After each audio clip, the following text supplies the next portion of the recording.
আমার সাথে রয়েছে মাসুম এবং আজকের অতিথিরা। আপনাদের সবাইকে স্বাগত জানাচ্ছি ভূত এফএমে এবং আশা করছি আপনারা সবাই ভালো আছেন। এবং 7 দিন পরে আবারও ফিরে এসে আসলাম। গত সপ্তাহের যে এপিসোডটা সেটা ছিল একটু অন্যরকম। আমি আজকের এপিসোডটাকে বলেছি যে one of the best episode এবং আশা করছি যে আপনারা সবাই রাত জেগে শুনবেন এবং মিস করবেন না আজকের এই ভয়ঙ্কর এপিসোডটি। যাই হোক, আমরা চলে যাচ্ছি আমাদের মূল পর্বে এবং সেখানে আমাদের অতিথিরা আজকে ঘটনা শেয়ার করবেন। এবং আমি একটু আগে শুনছিলাম, আমি অফ এয়ার যখন ডক্টর আলিফ ছিলেন আমার সঙ্গে এবং তিনি একটা ঘটনা বলছিলেন, দুটো ঘটনা বলেছিলেন। সেকেন্ড যে ঘটনাটা সেটা বেশ অদ্ভুত। আমরা সেকেন্ড ঘটনাটা দিয়ে শুরু করি। আমার কাছে মনে হয় মানে ঘটনাটা আমার কাছে এত বেশি ভয়ঙ্কর লেগেছে আমি আর না, তাহলে সেকেন্ডটাই বলি। সেকেন্ডটা আমরা শুনি আগে। ঠিক আছে আসফ ভাই। সেকেন্ড ঘটনাটি আমি কয়েকদিন আগে একজনের কাছ থেকে শুনতে পাই আর কি। তো ময়মনসিংহের একটি ঘটনা, ইসমত আলী নামের একটি লোকের ঘটনা আর কি। তো সবাইকে আসসালামু আলাইকুম। শুরু করছি আমার প্রথম ঘটনা, যদিও আমার ইচ্ছা ছিল এটা রাসেল ভাই সেকেন্ডলি বলার। আচ্ছা, আমার কাছে মনে হয় যে আমরা ভয়ঙ্কর দিয়ে শুরু করি, পরেরটা একটু অদ্ভুত কিন্তু এটা বেশি ভয়ঙ্কর। আচ্ছা ঠিক আছে ওকে। তো ইসমত আলী যে লোকটি ছিলেন, ওই ময়মনসিংহ, আমি এলাকাটির নাম বলবো না। তো আমরা মোটামুটি সবাই জানি যে ময়মনসিংহ এরিয়া খুব আগে এরকম ডাকাতি হতো, বেওয়ারিশ লাশটা সবকিছু এই ময়মনসিংহ একটা জায়গায় পাওয়া যেত। তো সবাই অনেকেই খুব ভালো করে জানেন। তো সেইখানকারই এক ভদ্রলোক আর কি, উনি এক মসজিদের মুয়াজ্জিন ছিলেন, ইসমত আলী। তো তিনি আপনার ওই এলাকার আশেপাশে 2-3 গ্রামের খুব পরিচিত একজন মানুষ ছিলেন। তিনি লাশ ধোয়াতে পারতেন খুব সুন্দর করে। লাশের ধোয়ানো থেকে শুরু করে লাশের কাফন কাপড় পরানো পর্যন্ত, জানাজা দেওয়া পর্যন্ত, কবরস্থ করা পর্যন্ত অনেকেই তাকে নিয়ে যেত আর কি। সবাই তাকে খুব পছন্দ করত, মানুষ হিসেবে খুব ভালো একজন মানুষ। তো এবং গ্রামের বাড়িতে বিচার আচার করার জন্য মাঝে মধ্যে তাকে ডাকা হতো, ওই সালিশে বৈঠকে তাকে ডাকা হতো। তো ঘটনা ঘটে তো রাসেল ভাই অনেকদিন আগের ঘটনা, 95-96 সালে। তার বলতে আমি সালটা ঠিক মনে নাই। তো তার পরিবার থাকতো ঝিনাইদহে এবং সে থাকতো একা ময়মনসিংহে। এবং ওইখানকার একজন লোক তাকে একটি ঘর করে দেয় থাকবার জন্য, একটি রুম। তো একদিন সকালবেলা থানা থেকে কল আসে এবং তার থানা যেতে যেতে প্রায় দুপুর 2টা-3টা বেজে যায়। থানাতে কল আসে যে তাকে একটি লাশ ধোয়াতে হবে। থানায় যাওয়ার পরে তিনি যখন ওসির রুমে গেলেন, ওসি যখন বললেন যে তোমাকে এই লাশটা ধোয়াতে হবে, তো ওখান থেকে রাসেল ভাই মানে দুর্গন্ধ, মানে কটকটা দুর্গন্ধ। তখনই বুঝতে পারছেন যে লাশটার অবস্থা খুব একটা, লাশটা বাইরেই রাখা ছিল থানার বাইরে এবং সেটা একটা বেওয়ারিশ লাশ ছিল, কোনো ক্লেইমড লাশ না আর কি। তো তার কথা হচ্ছে যে লাশের যে এত গন্ধ আমি ওই ওসি রুম থেকেই পাচ্ছি, এত দুর্গন্ধ। তো আশেপাশের লোকজনদেরকে ডাকা হলো কিন্তু কেউ তেমন একটা সাড়া দেয়নি। তো ওইখানকার এক দারোগা, তার ওই সে যেখানে থাকে সে ওই বাড়ির, তো সে বলছে যে ওখানে তার পরিচিত একজন আছে লাশ ধোয়ায়, তো সে ওসিকে বলে তাকে নিয়ে আসে। আচ্ছা। তো যেহেতু ক্লেইমড অবস্থা নাই, পোস্টমর্টেম শেষ করার পর লাশটাকে ধোয়ানোর জন্য তাকে হস্তান্তর করা হয়। তো থানার পেছনে একটি জায়গাতে সুন্দর করে কাপড় দিয়ে লাশটাকে ধোয়ানোর জন্য তাকে রেসপন্সিবিলিটি দেওয়া হয়। তো চারিপাশে কাপড় লাগানোর পর সে যখন তার প্রথম প্রসিডিউরে গেল, যে কাপড় মানে লাশটা ছিল একটা বস্তার মধ্যে, রাসেল ভাই বস্তা থেকে সরানোর পরে লাশের অবস্থা যেটা হচ্ছে একদম বিভৎস, চেহারা সুরত কিছুই বোঝা যাচ্ছে না। তো তাকে ইসলামের রীতি অনুযায়ী আপনার লাশটাকে ধোয়াতে হবে। তো পৌর কবরস্থানে কবরস্থ করাবে এরকম প্ল্যান হয়ে যায়। তো তাকে একজন অ্যাসিস্ট্যান্ট দেওয়া হয় লাশটাকে ধোয়ানোর জন্য, কিন্তু রাসেল ভাই সেই অ্যাসিস্ট্যান্টও সামনে আসতে পারতেছে না, লাশটার এত দুর্গন্ধ। এবং সে মুখের মধ্যে কাপড় পেঁচানোর পরও লাশের দুর্গন্ধ যাচ্ছে না, এরকম অবস্থা। তো সে কোন রকম লাশের গায়ে মানে শরীরে হাত দিয়ে গোসল করাতে যাবে, এমন সময় যখনই হাত মানে কোনো কিছু ধরে সেসব বডি পার্টস গুলা খুলে খুলে আসতেছে, এরকম অবস্থা। সে হাত ধরতে যায়, হাত খুলে আসছে, মানে মোটামুটি বলা যেতে পারে একটা গলিত লাশ, একদম গলিত লাশ, মানে ওই টাচ করা যাচ্ছে না এরকম কিছু একটা। তো লাশটাকে সে গোসল করায়, গোসল করানোর পরে লাশটার কাফনের কাপড় পরানো হয়। তো কাফনের কাপড় পরানোর পরে পায়ে গিট দেওয়া হয়, মাথায় গিট দেওয়া হয়। কিছুক্ষণ পর আর গিটটা থাকে না, গিটটা অটোমেটিক খুলে যাচ্ছে, একটা নিথর একা একা গিট খুলে যাচ্ছে মাথার গিটটা। হঠাৎ করে এরকম গিট খুলে যাওয়া তার কাছে অসম্ভবই মনে থাকে। এটা তো অসম্ভব, একটা নিথর দেহ, আপনি যদি পলিথিনের মধ্যে যদি কিছু জিনিস অল্প একটু কিছু জিনিস ঢুকানোর পর গিট দেন, সেটা দেখবেন যে নর্মালি ওই গিটের মতোই আছে। হঠাৎ করে গিটটা তার সামনে দিয়ে পুটপুট করে খুলে যাচ্ছে, আমারও গিট দেয়, আবারও খুলে। এতদিনের অভিজ্ঞতা রাসেল ভাই সব ফিকে হয়ে গেল যে আসলে গিটটা তো হলে কেন গিটটা আমার সামনে পটপট করে খুলে যাচ্ছে কেন। তো দীর্ঘক্ষণ চেষ্টা করবার পর সে হার মেনে যায় যে এইভাবেই এখনকার লাশের দুর্গন্ধে থাকা যাচ্ছে না, এটাকে কবরস্থই করতে যাচ্ছে না, ওখানে থাকতেই পারছে না। তো ওই ওসিকে তো দেখাতে হচ্ছে লাশটা। তো ওসি বলতেছে যে এই লাশের গিট কোথায়? তো সে বলে যে লাশের গিট আমি দিয়ে রাখতে পারতেছি না। তো ওসির মাথার মধ্যে এটা খেলে না, লাশের গিট দিতে পারতেছে কি ধরনের কি আছে, কেন খুলবে?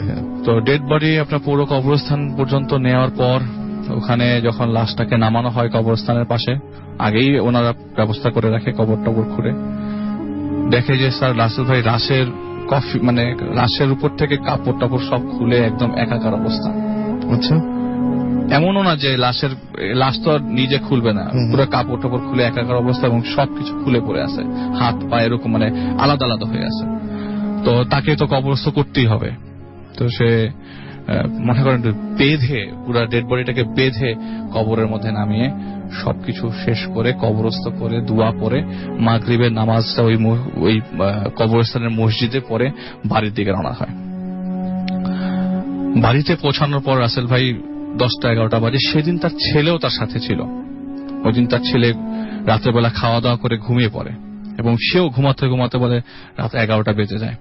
গ্রাম সাইড, ওখানে তেমন একটা মানে ইলেকট্রিসিটি নেই রাসেল ভাই। তো কুপির আলো হালকা হালকা জ্বলছে। হঠাৎ করে তার মানে সে মাত্র চোখ লেগে যায়, হঠাৎ করে তার চোখটা সে খোলে এবং সে উপরে যে সিলিং আমি বলি উপরে তিনি হঠাৎ করে দেখলেন, ওই দিনই রাতের বেলা দেখলেন যে একটি লাশ তার দিকে মানে উল্টো হয়ে আছে এবং কাফনের কাপড় পরিহিত একটি লাশ, এবং লাশটির উপর থেকে পানি তার উপরে ছড়ছড়ে পড়ল। ওই সময় হঠাৎ করে এত পুরা পানিতে সে ভিজে গেল। তার ছেলেটাকে নিয়ে সে দৌড়ে ঘর থেকে বের হয়ে গেছে এবং সেটা সিলিং থেকে দেখতে পাচ্ছে। যে চিন্তা করা যায়, মানে আমি বলছি যারা শুনছেন তারা ভাই আমি মানে আপনি চিন্তা করতে পারতেছেন না, আপনি হয়তো চিন্তা করতে পারছেন না রাসেল ভাই, আপনি দেখতে পারতেছেন না, আপনি উপরে তাকিয়ে দেখেন একটা ডেড বডি ঝুলে উপরে শুয়ে আছে এবং পানি ডেড বডি মানে ওইটার থেকে পানি ঝরঝরিয়ে আপনার শরীরে পড়লো, আপনি টিকতে পারবেন না। সে ওই সময় তার রাত্রে 12টার দিকে ওইখান থেকে তার ছেলেকে নিয়ে বের হয়ে যায়। বের হয়ে যাওয়ার পর রাসেল ভাই ওই যে উনি ওই গ্রামটা ছাড়ে এবং গ্রাম ছেড়ে সে তার ওয়াইফ যেখানে ছিল সেখানে চলে যায়। কখনো তিনি ওইখানে যান নাই এরপর থেকে, এবং এরপর থেকে রাসেল ভাই কখনো তিনি এরকম ডেড বডি আর ধোয়ান নেই, কখনোই না, আর কখনো ধোয়ান নাই।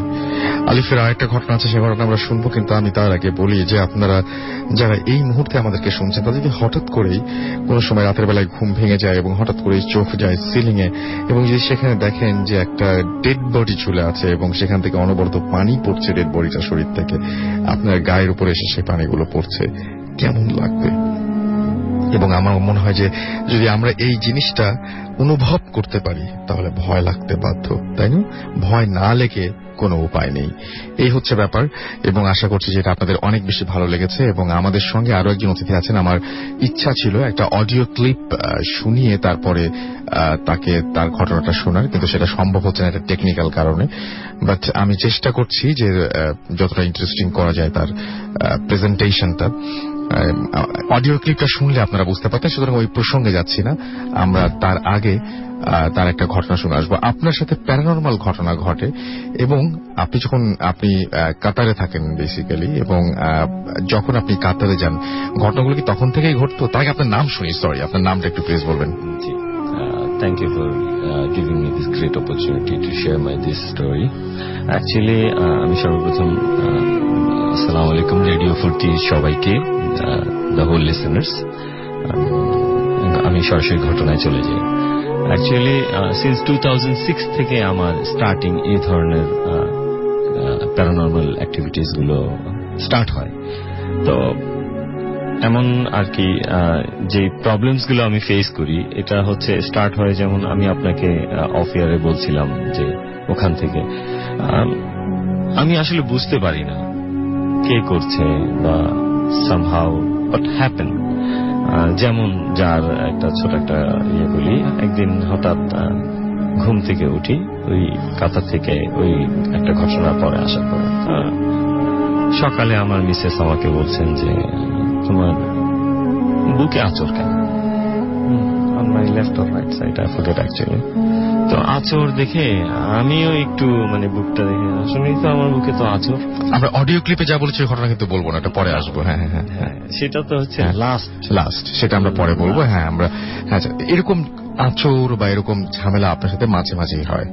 হ্যাঁ, আরেকটা যেটা আমার যেটা সবচেয়ে মানে আমি নিজেও ভেরি ইন্টারেস্টেড অ্যাবাউট দ্যাট, যে একটা জিনিস হয় আমার সাথে মাঝে মাঝে যেটা আমি না, অনলি আমার ওয়াইফ জানে। সেটা হচ্ছে আমি অনেক কিছু করি। হ্যাঁ, যেমন আমি ঘুম থেকে উঠে কারোর সাথে কথা বলি, কনভারসেশন শেষ আমি আবার শুয়ে পড়ি, ঘুমিয়ে যাই। সো আমার মিসেস আমাকে কিন্তু বলে, এই তুমি কার সাথে কথা বলছো? আমি বলি কই কথা বললাম, আমি একদম নর্মালি একটা মানুষ ঘুম থেকে উঠে কারোর সাথে কথা বললে এবং someone is talking to you and আপনি রিপ্লাইটা কিভাবে করবেন, এন্ড দেন আপনি রিপ্লাই করে নর্মালি আপনি শুয়ে যাবেন, রাইট? সো আমি এরকম শুয়ে যেতাম। দেন নেক্সট ডে সকালে আমাকে যখন বলতো তুমি এগুলো কি বলো, বলতাম আমি কি বলি মিন্স, বলে হ্যাঁ কালকে রাত্রে তুমি যে আবার কাকে বলো চলে যাও, হ্যাঁ তুমি কার সাথে কথা বলো, আমি ধর তুমি আমার সাথে মজা করো। হ্যাঁ, সো এরকম একদিন না অনেক দিন এরকম ঘটনা ঘটে। সো আমি আসলেই নিজেও চাই আমি তার সাথে কনভারসেশন হোক, আমার অ্যাকচুয়ালি কি problem and what you really want. হ্যাঁ, সো আজও পাইনি। সেই ঘটনাগুলো আমরা পরে জানবো এবং একটার পর একটা জানবো। এবং আপনার এই ঘটনাটা প্রথম আপনি যখন ভয় পেতে শুরু করেন বা বুঝতে পারেন যে কেউ আপনার সঙ্গে আছে বা মানে আপনি একা নন, এইটা আপনি কখন প্রথম বুঝতে পারেন? ওই যে বললাম 2006-এ যখন আমি প্রথম বুঝতে পারি, ওই দিন প্রথম আমি যখন বুঝতে পারি কেউ আমার সাথে এসে যখন কথা বলে, যখন আমাকে থ্রেট করে। কিভাবে কথা বলে? সে কি অদৃশ্য থাকে? অ্যাকচুয়ালি হ্যাঁ, তখন আমি একটা শ্যাডো দেখলাম। ওই যে বললাম প্রথম দিন রাতে আমাকে বললো যে এখানে ইয়ে করার জন্য। পরে আমি ঘটনাটা উদ্ঘাটন করি কেন এমন হলো এই ঘরটায়। হ্যাঁ, তো এরকম ঘটনা যখন হলো ফার্স্ট ডে আমাকে না করলো যে কারোর সাথে শেয়ার করতে না। তারপর আমি আমার এক কলিগ ছিলেন যিনি একজন টেকনিশিয়ান ছিলেন, শ্রীলঙ্কার একজন পার্সন। কাতারে ঘটে? এটা কাতারে ঘটে। তারপরে ওই ওকে বলার পরে পরের দিন আমি যখন ঘুমানোর পরে দেখছি যে আমার একটা পা স্লোলি ব্যান্ড হয়ে আসছে, একটা পা। তো স্লোলি যখন ব্যান্ড হয়ে আসছে আমি তখন কি করব, যে আমি ভাবছি কি করব। তো আমি সবসময় আয়াতুল কুরসি, শরীর বন্ধ করা যে দোয়াগুলো, ওগুলো বিশেষ করে আমি, কারণ আমাকে আরো অনেক আগে থেকেই বোবা ধরতো। তো বোবার সাথে আমি ফাইট করে অভ্যস্ত অ্যাকচুয়ালি। এমনও সময় গেছে যে মানে আমি একদম শেষ অবস্থা, যে মানে খুব ফাইট হচ্ছে। আমি এগুলোকে এত ফেস করছি, এইসব জিনিস আমি আর ভয় পাই। এখন আর ভয় পান না? এখন না, আরো অনেক বছর ধরে ভয় পাই না। আমাদের বাসার পাশে একটা বিড়ালের ঘটনা আছে, সেটা বলবো পরে। ওকে, আমার আপনার কাছে অনেক ঘটনা শোনা গেছে এবং অনেক ঘটনা আমরা শুনবো, কিন্তু তার আগে অডিও ক্লিপটা শুনতে হবে এবং সেটা তৈরি হওয়া মাত্র আমরা শুনবো। তার আগে আমরা আলিফের একটা ঘটনা শুনে আসি এবং অডিও ক্লিপটা ততক্ষণের মধ্যে রেডি হয়ে যাবে আই হোপ, এবং আমরা তারপরে নেক্সট ঘটনায় যাব। আলিফ, আমরা সেকেন্ড ঘটনাটা শুনি আপনার, এবং এই ঘটনাটা খুবই ইন্টারেস্টিং, খুবই অদ্ভুত টাইপের একটা ঘটনা, এবং আজকে অনেক ঘটনা আছে বলে আমরা মাঝখানে কোনো ব্রেক না দিয়ে ঘটনা বলে যাচ্ছি। আজকে তো বিসাদারদের দিন। সেটাই। সো আমরা চলে যাই আলিফের সেকেন্ড ঘটনাটায়। রাসেল ভাই, এইটা হচ্ছে মনে করেন আমি এতদিন পর্যন্ত যেসব ঘটনা বলেছি, আমি এই ঘটনাটা আমার কাছে সবচেয়ে বেশি অদ্ভুত লেগেছে আর কি। কারণ মানুষের চোখের সামনে দেখা, কারোর জীবনটাকে চেঞ্জ করে দেওয়ার মতো ঘটনা আর কি। তো আশিক নামে এক ভাইয়ের ঘটনা বলবো। তিনি আপনার গ্রাম থেকে ঢাকায় আসে। ঢাকার একটি গণ্যমান্য কলেজে ভর্তি হয় 1991 সালে। তো কলেজে ভর্তি হওয়ার পর 1993 সালে তার এইচএসসি দেবার কথা। তো কলেজে ভর্তি হওয়ার পর তিনি একটি মেসে ওঠেন এবং ওই ভর্তি হওয়ার দিন তার সাথে একজনের পরিচয় হয়। তো সেই ভাইয়ের সাথে তিনি মেসে উঠে যান। তো মেসটা ঠিক কলেজ থেকে বেশি দূরে না, খুবই কাছে, বা 10 টাকা রিক্সা ভাড়া, তখনকার 10 টাকা। তো তিনি ওই লোকের সাথে ওই বিল্ডিং এ ওঠেন এবং বিল্ডিংটা আসল ভাই 2 তলা। তো তারা থাকতো দোতলায়। তো 4টা রুম একসাথে এবং কমন রুম, কমন টয়লেট একটা, এরকম আর কি। তো একটা রুমে 2 জনের থাকা খুবই মুশকিল। তো ঘটনার দিন চলে যায়। ঘটনার দিন হচ্ছে রাসেল ভাই ওইটা ওই দিন মার্চ কি এপ্রিল হবে, প্রচন্ড মানে গরমের সময় আর কি, এবং ওই সময় আবার ঝড় বৃষ্টিও বেশি হচ্ছে। তো তার যে রুম, তার রুমটা হচ্ছে মানে স্কোয়ার রুম, তার বেডটা হচ্ছে জানালার পাশে, তার টেবিলটাও জানালার সাথেই লাগানো। তো টেবিলটা এমন হবে যে হাওয়া বাতাসটাও যেন পাওয়া যায়, পড়াশোনার সময় যেন একটা এনভায়রনমেন্ট ক্রিয়েট হয় এরকম আর কি। তো ঘটনার দিন রাসেল ভাই প্রচন্ড ঝড় হচ্ছিল। তো তিনি পড়তে বসেন, পরের দিন এক্সাম ছিল। তার যে ফ্রেন্ডটা ছিল সে আসতে পারেন নাই, ঝড়ের কারণে হয়তো কোথাও আটকে পড়েছেন। আর তার কোনো আত্মীয় নাই যে আত্মীয় বাসায় থাকবে, সে থাকেন মেসে। তো পড়তে বসছেন রাসেল ভাই, জানালার পাশেই পড়তে বসছে। তো বাতাস বয়ে যাচ্ছে, তার কাছে খুব ভালো লাগছে। হঠাৎ করে মানে তার আরেকটা পয়েন্ট হচ্ছে রাসেল ভাই ওই বাসা থেকে আর কি, উনি যে রুমের পড়াশোনা করতে, জানালা থেকে 60 থেকে 70 গজ সামনে একটি কবরস্থান আছে। আচ্ছা, সেই কবরস্থানে 4টা কবর দেওয়া। তো উনি ওনার ভাষ্য মতে যে ওনারা সবসময় কবরস্থানের পাশ দিয়ে চলাফেরা করেন, অলওয়েজ সবাই, ওই বিল্ডিং এর সবাই। আরেকটা ছোট্ট রাস্তা আছে পেছন দিক দিয়ে, ছোট্ট একটা গেট আছে, কিন্তু ওটা ঘুরে আসতে হয়। ওই কবরস্থানের প্রথম কবরটা হচ্ছে মরহুম আজগর আলী। আমি সনটা বলে দিই, মৃত্যু জন্ম হচ্ছে 1916 আর মৃত্যু 1983। আরেকজনের হচ্ছে লালচান বিবি, ওনার জন্ম হচ্ছে 1927 এবং মৃত্যু হচ্ছে 1990। এবং আর 2টো কবর আছে, এই 2টো কবর কার এরকম কোনো নাম মেনশন করা নাই, 4টা কবর টোটাল। তো ওই দিন রাতে রাসেল ভাই ওনার পড়তে পড়তে বেখেয়ালি মন ওই কবরস্থানের দিকে চোখ পড়ে। চোখ পড়ার পর উনি দেখেন হঠাৎ করে চোখের পলকে ওই কবরস্থানের 4 কোনায় 4 জন মানুষ দাঁড়ানো, কোনায় কোনায়।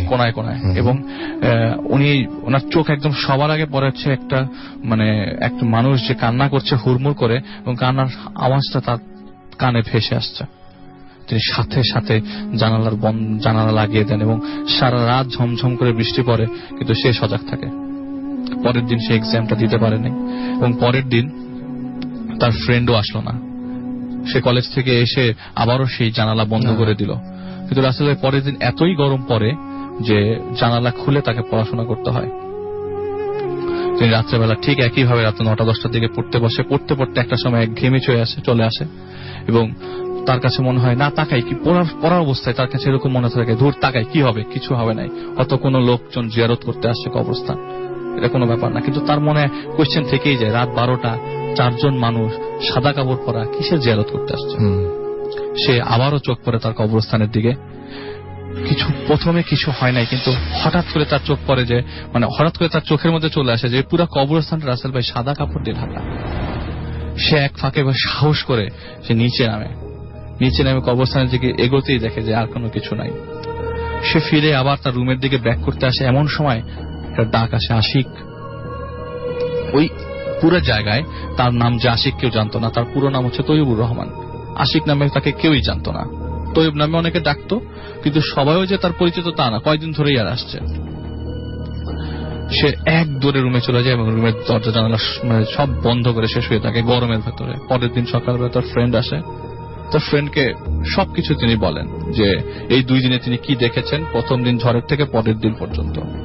তো ফ্রেন্ড বলে, বাপ দেখো ব্যাপারটা তো অনেক ইন্টারেস্টেড, আমি খুব ইন্টারেস্টেড, আজকে রাতে দেখবো কি হয়। ওই দিন রাতের বেলা রাসেল ভাই তারা জানালা খুলে একদম ফজরের নামাজে রাত পর্যন্ত বসেছিল, কিন্তু কিচ্ছু দেখলো না, কিছু দেখতে পায়নি। অ্যাজ ইউজুয়াল 10 থেকে 12 দিন এভাবেই কেটে যায়, কিন্তু তার এই মনের অজান্তে কবরস্থানের দিকে চোখ এখনো যায় না। 12 দিন পর রাসেল ভাই তার ফ্রেন্ড তার পাশে ঘুমোচ্ছিল। ওই দিন রাতের বেলা পড়ার ফাঁকে তার অবচেতন মন আবারও ঠিক কবরস্থানের দিকে চোখ পড়ে, এবং চোখ পড়তেই তিনি দেখেন, কিছুক্ষণ ওয়েট করবার পরে দেখলো যে কবরস্থানে সেই আগের মতো 4টা মানুষ 4 কোনায় দাঁড়িয়ে আছে। এবং ওই কবরস্থানের রাস্তা, যে রাস্তা ধরে তো কবরস্থান মানে কি ওই বাসায় আসে, সেই রাস্তা ধরে পাশে একটা ডোবাও আছে, সেই রাস্তা ধরে আস্তে আস্তে করে 10 থেকে 12 জন লোক একটা লাশের খাটিয়া নিয়ে কবরস্থানের দিকে এগোচ্ছে। এগোতে এগোতে ওই কবরস্থানে ঢুকতে ছোট্ট একটা গেট পড়ে, ছোট্ট, খুবই ছোট্ট। ওইটা চাইলে আপনি পা দিয়ে লাফ দিয়ে পা দিয়ে ক্রস করে যেতে পারেন, কিন্তু ওইটার ভিতর দিয়ে একদম অনায়াসে ঢুকে যাচ্ছে কবরস্থানের ভেতরে।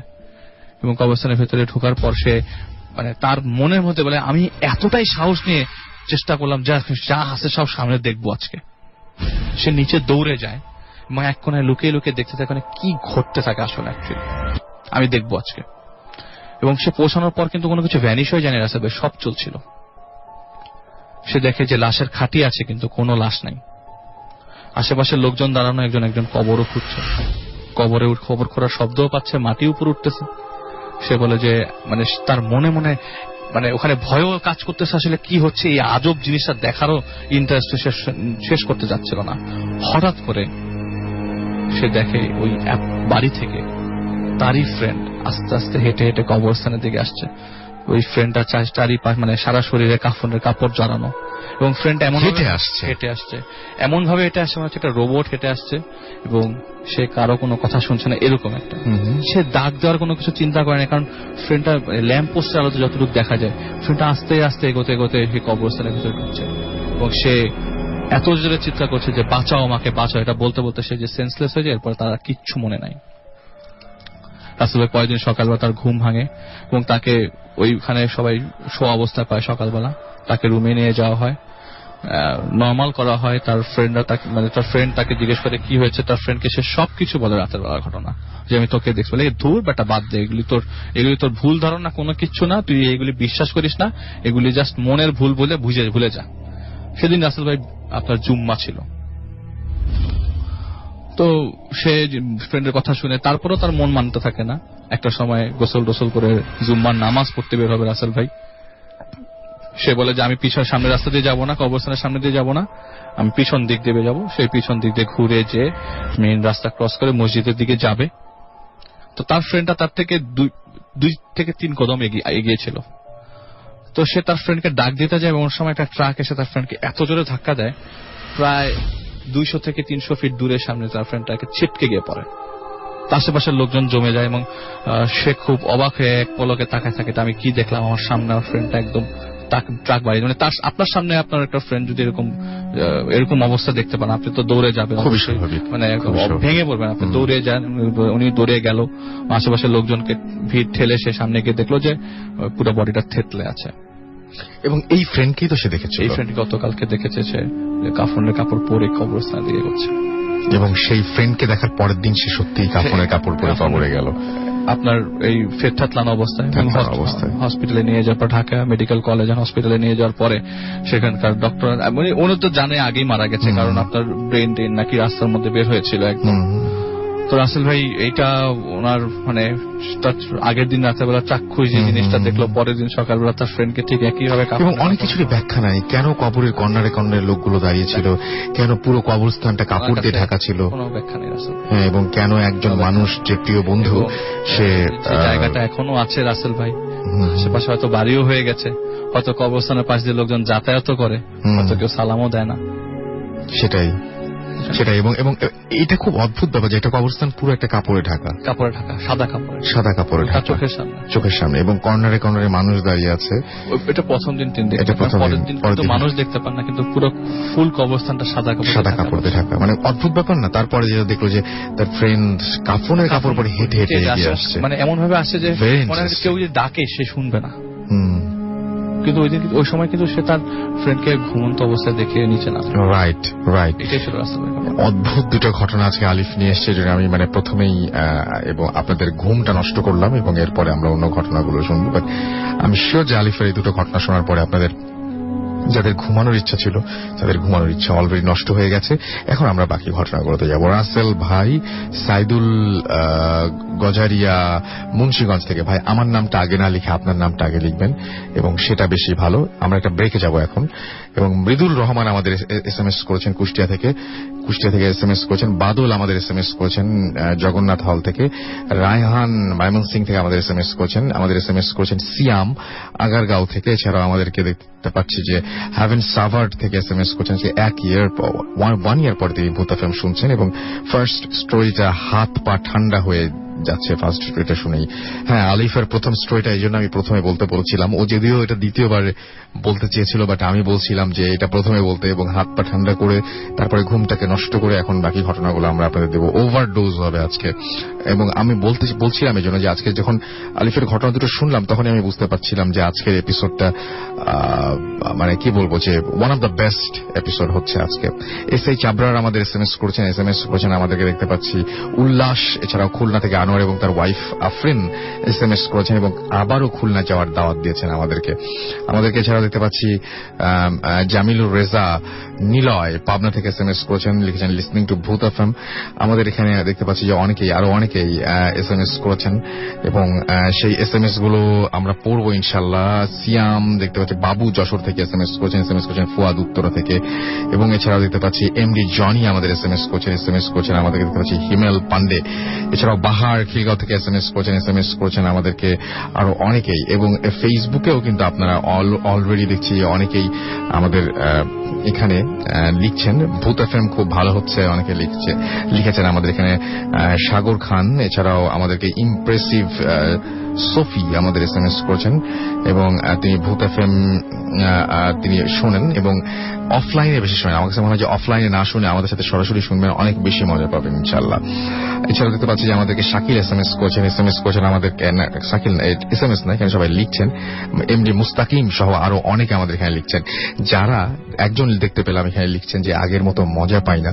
আপনি যারা আগের মতো মজা পান না তাদেরকে একটা জিনিস একটু ছোট্ট পরীক্ষা করতে বলবো, সেটা হচ্ছে আগের আর কোন কোন জিনিস আপনারা মজা পান না।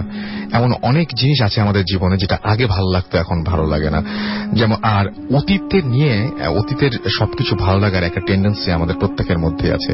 ছোটবেলা অনেক ভালো ছিল, স্কুল জীবন অনেক ভালো ছিল, কলেজ জীবন অনেক ভালো ছিল, ইউনিভার্সিটি জীবন অনেক ভালো ছিল, আমাদের বিয়ের শুরুর জীবন অনেক ভালো ছিল।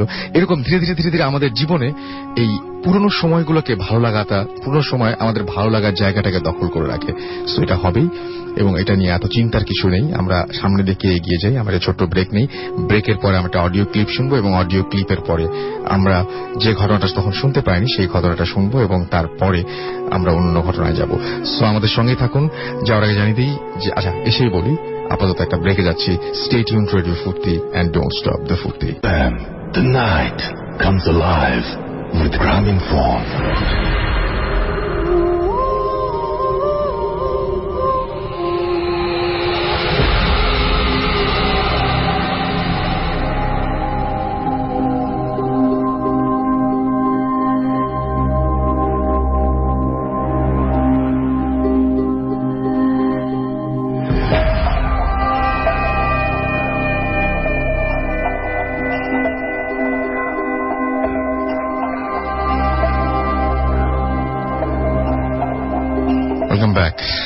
আপনাদের সবাইকে আরো একবার স্বাগত জানাচ্ছি ভূত এফএম।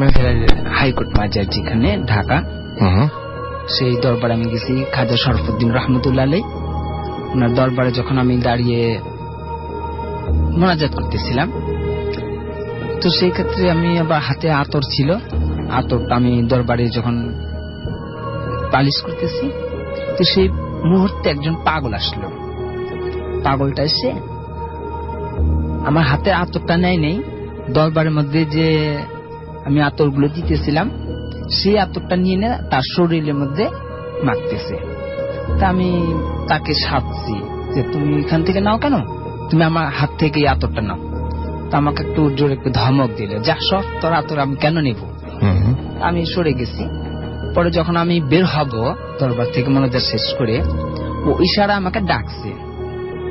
ইশারা ডাকার পর আমি কাছে গেলাম, তো উনি ইশারায়, মুখ দিয়ে কোনো কথা বলে না, সব ইশারায়। তো ইশারা দিয়ে আমাকে বলতেছে যে 10 টাকা দাও। আমি বলছি দিলাম 10 টাকা বের করে। তো উনি বলতেছে না, আমার কাছে না, তুমি দরবারের মধ্যেই ফেলো। আমি বলছি না, এটা আমি ফেলবো না, তুমি নিতে পারো। তো নেয় নেই। আবার যখন বের হবো, সে আবার ইশারায় আমাকে ডেকে, আবার সেই ইশারাই আমাকে বলতেছে 10 টাকা বের করো। সে 10 টাকা যখন তাকে দেওয়া হয়, সে নেয় না, বলি দরবারে ফেলো। তা বলছি এটা আমি কখনোই পারবো না, আমি সেই দরবারে কখনো টাকা দিব না, তুমি যদি নাও আমি তোমাকে দিতে পারি। সে নেয় নেই, আমিও ফেলিনি। তো আমি চলে আসলাম। চলে আসার সময় আমার এলাকাতে যখন আসি, তো চায়ের দোকানে যখন বসলাম, চা খেলাম, তো আমি পকেটে হাত দিয়ে দেখি 2টা 500 টাকার নোট। আচ্ছা, আমার কাছে ছিল না। 500 টাকার 2টা নোট আমার কাছে ছিল না। তো আমি খুব ভয় পাইছি এটা, যে আমার পকেটের মধ্যে 2টা 500 টাকার নোট তো ছিল না, কারোর কাছে তো আমি টাকাও নেইও নি, কি করে আসলো। আমার সাথে যে লোক ছিল, সাথে আমরা খাওয়া দাওয়া করলাম, 7 টাকা খরচ করলাম। এরপর ছিল আমার কাছে 940 টাকা, ওই 1000 টাকা থেকে। তা আসরে নামাজ পড়ার পর আমি আবার মিলাদ পড়ি, মিলাদ পড়ার পর তাদেরকে নিয়ে 5-4 জন আমরা আবার বসি। এবারও যখন পকেটে হাত দিয়ে দেখি সেই 2টা 500 টাকা নোট। আচ্ছা, 940 টাকা নাই না, ওই আচ্ছা। আবার 2টা 500 টাকা নোট। মানে এই টাকা খরচ করছেন কিন্তু খরচ হচ্ছে না, আবার আগের মতো হয়ে আবার যাচ্ছে। আগের মতো চলে আসতেছে। তা আমার ভিতরে খুব অবাক লাগলো, এটা কি আশ্চর্য। আমি টাকা 2টা ফেলে দিছি। আচ্ছা, এই টাকা 500 টাকা 2টা নোট আমি ফেলে দিলাম, যে না, এটা আমার পক্ষে সম্ভব না যে আমি খরচ করবো আবার আসবে, খরচ করবো আবার আসবে, না, আমি ফেলে দিলাম। তো যখন ফেলে দিছি আমি 2-3 দিন আমাকে ওইখানে যাওয়া হয়নি হাইকোর্ট মাজারে। এরপর 2-3 দিন পর যখন হাইকোর্ট মাজারে ঢুকি, মেন ফলকে, মেন রাস্তা যে দরজার গেটটা ছিল সেই জায়গার মধ্যে ওই পাগলটাই দাঁড়িয়ে বলতেছে, কিরে তুই আসিস না কেন, তোকে তো 2-4 দিন ধরে দেখি না। তো বলছি হ্যাঁ একটু ব্যস্ততার কারণে আসতে পারিনি, এই যে আসলাম। তো বলছি ঠিক আছে যা, ভিতরে যা। তো বলছি ঠিক আছে আমি চাই, তোমাকে দেখা দেবো কেন, আমাকে পাবি না। আমি চলে গেলাম। তোর সাথে ওই পাগলটার সাথে দেখা হয়েছিল। তা এই সবচেয়ে বড় জিনিস হইতেছে মন থেকে আল্লাহর কাছ থেকে, যে আমরা মন থেকে যদি আল্লাহর কাছ থেকে চাওয়া হয়, তো যে কেউ মারফতে আল্লাহ কিছু না কিছু সহযোগিতা মানুষকে করে দেন। অবশ্যই অবশ্যই সে যেই হোক, আল্লাহ একজনকে না একজনকে পাঠিয়ে দেন সাহায্যের জন্য, যে তার মারফতে সে পাবে। আল্লাহর কাছ থেকে মন থেকে চাওয়া হইলে দেওয়া হয়। ওকে। সো এর মধ্যে রিসেন্টলি কোনো ঘটনা কি আপনার সাথে? হ্যাঁ, ঘটনা হইতেছে, আমি যে শরীয়তপুর ছিলাম গত 2015-তে, 4.5 মাস তো শরীয়তপুর ছিলাম। তো আমাকে এবারও ডাকা হয়েছিল। এই ঘটনা খুব ইন্টারেস্টিং, খুবই ইন্টারেস্টিং। হ্যাঁ, যে আমাকে খুব করছে যে আসেন, সমস্যা কিরকম। আমি যখন ঘরটাতে ছিলাম, জিন ছাড়াতাম যে শরীয়তপুর গিয়ে, কারিগর বাড়ি শরীয়তপুর জেলার। তো যেই ঘরটা আমাকে থাকতে দেওয়া হয়েছিল সেই ঘরটা তালা মারা ছিল, বন্ধ ছিল, তারা কেউ ব্যবহার করতো না। বলছে যে তুমি যখনই আসবা আমাদের এইখানে এই ঘর রুমটাতে তুমি উঠবা। তো ওদের একটা সমস্যা দেখা দিয়েছিল। আমি ওদেরকে বলছিলাম যে 15 দিনের মধ্যে আবার দেখা করব, কিন্তু হয় নাই। 6-7 মাস পরে গেছি। তো ওরা দেখতো যে রাত্রে বেলায় ঘর কিন্তু অন্ধকার রাত্রে, কিন্তু ওরা দেখতো যে খুব আলো জ্বলতেছে, একটা মোমবাতির মতো আলো, এবং কথা বলতেছে, খেলাধুলা করতেছে, মানুষের মতোই সবকিছু আবার চলতেছে। তো ওরা বলতেছে যে ঘর তো তালা দেওয়া, ঘর তো বন্ধ, মাইনুদ্দিন চলে যাওয়ার পর তো আমরা এটা খুলি নেই, এর ভিতরে আলো কি করে জ্বলে এবং কি করে শব্দ হয়। তো আমাকে ফোন করার পর আমি বলছি দেখেন, এটা বন্ধ না রেখে আপনারা বসবাস করেন, যে কেউ লোক থাকেন, যেহেতু এখানে কিছু কাজ আমরা করেছিলাম, জিনের আসা যাওয়া, লোক থাকলে খুব ভালো হয়, আপনি এখানে একজন লোক থাকার ব্যবস্থা করে দেন। তো ওদের যখন একটা লোক থাকলো, ও আবার যখন ঘরে প্রবেশ করছে কিছু ছোট ছোট পাথর দেখতে পাইছে এবং মার্বেল, তারপর কিছু খেলাধুলার মতোই কিছু পাওয়া যায়।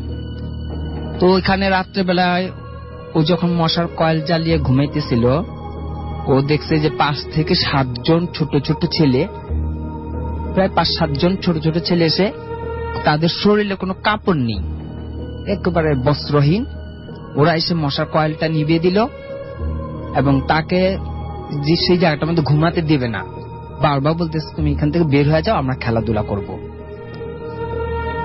উনাকে যখন এই জিনিসটা দেখাইতেছে, উনি খুব ভয়ে সেদিন একটা চিৎকার করে পড়ে যায়। এরপর ওই ঘরটা যখন পরিষ্কার করা হয়, যে ছোট ছোট পাথর ছিল, মার্বেল ছিল, আসে খেলতো, ওইগুলো পরিষ্কার করাতে ওকে খুব খুব সমস্যা করেছে। যার নাম গিয়াসউদ্দিন ভাইয়াকে খুব ভাবে অশান্তি, মানে তাকে খুব কষ্ট দিছে, তাকে সেই রুমটাতে থাকতেও দেওয়া হয় নাই, খুব বিরক্ত করতো। তো এবার আমাকে যখন ডাকানো হইলো, আমি যখন গেছি তাকে বসালাম ওই ঘরটাতেই, আমি যে বসেন কোথায় কি আমি দেখি। যখন বসালাম তখন আমাকে বলতেছে, উপস্থিত করাছি, বলতেছে আমাদের খেলনা, আমি যাই জিনিসগুলো নিয়ে খেলতাম আমরা, এইগুলো কেন ফেলে দিল, আর ও এই ঘরটাতে কেন সে ঘুমাবে, এই ঘরটা তো ওর না, ও কেন এখানে ঘুমাতে আসবে, আর আমাদের এই খেলনা কেন ফেলে দিল, আমরা তো খেলতাম। ছোট ছোট জিনগুলো ছিল। পরে ওকে বলছি যে এখন কি করা যায়, ফেলে দিচ্ছে আবার আনতে হবে, না এটা আনতে হবে না, ওকে আমরা শাস্তি একটাই দিব, আমাদের ওই কারিগর বাড়ির কাছেই একটা কবরস্থান ছিল, বলছে যে ও সারা রাত ওই কবরস্থানের মধ্যে ওকে শুয়ে রাখতে হবে, যদি সারা রাত শুয়ে রাখো তাহলে আমরা ওকে মাফ করে দিতে পারি। পরবর্তী আমিও ছিলাম সাথে, পুরো সারা রাত এই শীতটার মধ্যে কি মাটির মধ্যে শুয়েছিল। আচ্ছা, এখন আলহামদুলিল্লাহ ভালো আছে, কিন্তু ওই রুমটাতে কাউকে প্রবেশ করতে না বলছে, যে রুমটাতে কেউ যেন প্রবেশ না করে, আমরা এখানে খেলবো, আমরা থাকবো। ওকে, সো এই হচ্ছে অবস্থা। আপনার কাছে আরো একটা ইন্টারেস্টিং ঘটনা আছে, সেই ঘটনাটা আমরা শুনবো, তবে তার আগে কিছু SMS পড়ে আসি এবং একটা খবর জানিয়ে দিই আপনাদের সবাইকে। সেটা হচ্ছে যে আপনারা জানেন যে 10টা জায়গায় আমাদের যে রেডিও স্টেশন রয়েছে রেডিও ফুর্তির, সেখানে আমাদের ভূত এফএম এর জন্য কিন্তু কোআরজে প্রয়োজন।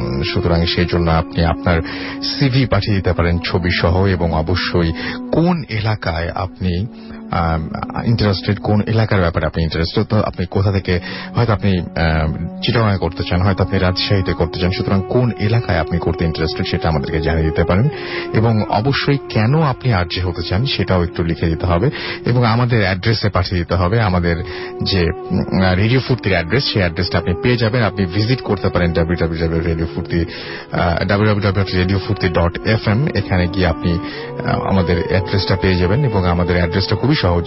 সেটা আপনারা আমাদের যে ফেসবুকের পেজ www.facebook.com/radio.furti এবং www.facebook.com/bhutfm.russell, সেখানে গিয়েও কালেক্ট করে নিতে পারেন। এবং সবচেয়ে বড় কথা যেটা, সেটা হচ্ছে যে আমাদের আজকের যে পেজটা, সেখানে আমাদের আজকে অতিথিদের ছবি দেওয়া আছে, সেটা আপনারা দেখে নিতে পারেন। আমাদের ফেসবুক পেজগুলো অবশ্যই ভিজিট করবেন এবং সেখানে লাইক দিবেন, কমেন্ট করবেন এবং শেয়ার করবেন। ইনশাআল্লাহ আমার মনে হয় যে সেটা ভালো হবে। এবং আমাদের কাছে একটা যেটা এখন করবো, সেটা হচ্ছে একটা ছোট্ট বিরতিতে যাবো, এবং বিরতির পরে আবারও ফিরে আসবো। সেই পর্যন্ত আমাদের সঙ্গে থাকুন। স্টে টিউনড, রেডিও ফুর্তি, এন্ড ডোন্ট স্টপ দ্য ফুর্তি। Bhoot FM, the night comes alive with Graminphone.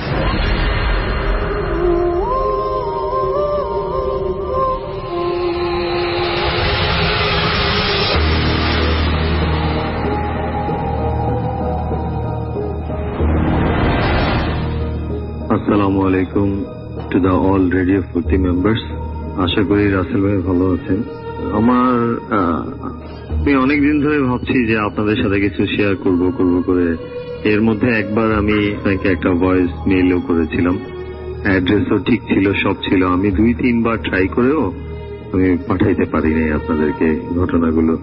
তো রিসেন্টলি একটা ঘটনা আমার সাথে আবার ঘটে গেল, তো আর পারলাম না শেয়ার না করে। অ্যাকচুয়ালি আমি শেয়ার করতে চাচ্ছিলাম অনেক কিছুই, কিন্তু হচ্ছিল না। বাই দ্য ওয়ে, যে ঘটনাটা ঘটছে আমি সেটা বলি। এটা হচ্ছে আমার একটা বাইক আছে, বাইকটা আমি করাই হচ্ছে মিরপুরে আপনার পত্রিকার মোড়ে, ওখানে একটা বাইকের গ্যারেজ আছে যেখানে আমি নিয়মিত আমার বাইকটাকে দেখাই। তো ঘটনাটা এক রাতে থার্সডে নাইট, লাস্ট উইকের থার্সডে নাইট, আমি বাইকটা ঠিক করতে করতে আমাদের অনেক দেরি হয়ে যায় বলতে রাত 1:20-22 মিনিট এমন আমি বাইক স্টার্ট করি, ওখান থেকে রওনা দিয়ে আমার কানে ছিল হেডফোন, আমি হেলমেট পরা, মাস্ক পরা, হাতে গ্লাভস পরা, বাইক চালাচ্ছি, গান বাজছে আমার হেডফোনে, একটা ডিজে সং বাজছিল। আমি এর মধ্যে মিরপুর ক্রস করে যখন কালশি রোডে ঢুকলাম, যে ওখানে একটা পেট্রোল পাম্প আছে, যে পেট্রোল পাম্পটা এখন আর সোজা যাওয়া যায় না, you must be have to take right. তো ওদিক দিয়ে রাইট নিয়ে যে রাস্তাটা নতুন, এই রাস্তা দিয়ে যাচ্ছি, সামনে গেলে একটা কালভার্ট আছে। তো কালভার্টটা আমি ক্রস করতেই আমার বাইকটা সাডেনলি একদম টোটালি অফ হয়ে গেল। অ্যাকচুয়ালি আমি ঘটনাটা বলছি, বাট আমার শরীরে পশম এখনো দাঁড়িয়ে যাচ্ছে যে আই ওয়াজ রিয়েলি শকড। যদিও আমি প্যারানর্মাল অ্যাক্টিভিটিস এর মধ্যে আছি অলরেডি, এন্ড আমি ফেস করি। এখন আমি এই যে ভয়েস রেকর্ড করছি, আমার সামনে একটা কাক এসে, সে আপনি শুনতেই পাচ্ছেন, কাকটিও মনে হচ্ছে আমার দিকে তাকিয়ে সে সাইনিং সামথিং। দেখেন, সে এখন ডাকটা চেঞ্জ করে দিয়েছে, যদি আপনি শুনতে পাচ্ছেন। বাই দ্য ওয়ে, আমি ঘটনায় চলে যাই। আবার আমার গাড়িটা সাডেনলি বাইকটা একদম টোটালি অফ হয়ে গেল। আমি বাইকটা স্পিড ছিল তখন 60-70 এমন ছিল, কানে গান বাজছে। তো হঠাৎ আমার বাইকটা টোটালি অফ হয়ে গেল, means engine of, lights off, everything. আমি বাইকটা ক্লাসটা ধরে বাইকটাকে স্লো করলাম, স্লো করে আস্তে করে আমি সামনে গিয়ে সাইড করলাম। ওখানে আবার কিছু বাসও দাঁড়িয়ে থাকে লেফট সাইডে। একদম তখন বাজে হচ্ছে প্রায় 1:43 এমন, আই থিঙ্ক, যদিও সঠিকভাবে সময়টা বলতে পারছি না, বাট 1:30টার পরে। তো কাকটা আমাকে বলতে দিচ্ছে না, যদি আপনি শুনতে পাচ্ছেন কিনা জানি না। আচ্ছা, লেটস কন্টিনিউ। তো বাইকটা আমি পার্ক করে, আমি কোনো গিয়ার টিয়ার চেঞ্জ করিনি, জাস্ট ক্লাস ধরা আছি। এর মধ্যে আমি ক্লাসটা ছেড়ে বাইকটা যখন ফুললি স্টপ হয়ে গেল, স্টপ করার পর ব্রেক করার পরে আমি স্ট্যান্ড করি। স্ট্যান্ড করার পরে আমি বলি আগে চাবিটা যেহেতু অনই ছিল, তো আমি চাবিটা আগে অফ করবো, right, and then I will turn it back again. তো এই থিঙ্ক করে আমি চাবিটা অফ করতে গেছি। চাবিটা অফ করতে গিয়ে দেখি যে চাবিটা অলরেডি অফ। আশা করি আপনি বুঝতে পারছেন, বাইকটা অলরেডি চাবিটা কেউ ঘুরিয়ে দিয়ে বন্ধ করে দিয়েছে। আমি তৎক্ষণিক একদম খুব শক্ট হয়ে গিয়ে আমি পিছনের দিকে তাকাচ্ছি মিরর দিয়ে, কিছু দেখা যাচ্ছে কিনা। যদিও আমার কিছু এক্সপিরিয়েন্স আছে এইসব ব্যাপারে। তো দেখলাম পেছনে কেউ নেই, অনেক দূরে বাসের সাথে একটা লোক দাঁড়ানো। তো আমি সামনে দেখলাম। তো দেখার পরে আমি সাথে সাথে আমার গানটা আমি বন্ধ করে দিলাম। সর্বপ্রথম যে কাজটা আমি করলাম, গানটা আমি বন্ধ করে দিয়ে হেলমেটটা খুলে, মাস্ক খুলে আমি এবার গিয়ারটা চেক করলাম, যেহেতু আমি কোনো গিয়ার নিউট্রাল করিনি। হ্যাঁ, তো আমি গিয়ারটা নিউট্রাল করতে গিয়ে দেখি আমার সমস্ত গিয়ার পেছনে। যদিও আমার মনে হয়, জানি না আমি নিউট্রাল করেছিলাম কিনা, তখন দেখলাম আমার সমস্ত গিয়ার, 4টা গিয়ারই পেছনে পড়ে আছে। গাড়িটা নিউট্রাল করলাম, নিউট্রাল করে আমি আইফেল কুরসি করে আমার শরীরে ফু দিয়ে গান বন্ধ করে দিয়ে হেডফোন খুলে ফেললাম। খুলে মোবাইল টোবাইল রেখে চাবিটা দিলাম, দেওয়ার সাথে সাথে লাইট টাইট সব অন হয়ে গেল। কিক দিলাম, কিক দেওয়ার সাথে সাথে গাড়িটা স্টার্ট হয়ে গেল। স্টার্ট হয়ে আমি সারা রাস্তায় দোয়া পড়তে পড়তে বাসায় আসলাম। বাসায় এসে আমার মিসেসের সাথে আমি ব্যাপারটা শেয়ার করলাম যে আমার একটা, তো এই ছিল আমার রিসেন্টলি যে ঘটনাটা আমার লাইফে ঘটছে। আমার জীবনে এমন ঘটনা ঘটছে 2010 আমি দোহা কাতারে যাই একটা কোম্পানিতে। ওখান থেকেই আর কি আমি পজিটিভ হই কিনা জানি না। Bhoot FM, the night comes alive with Graminphone.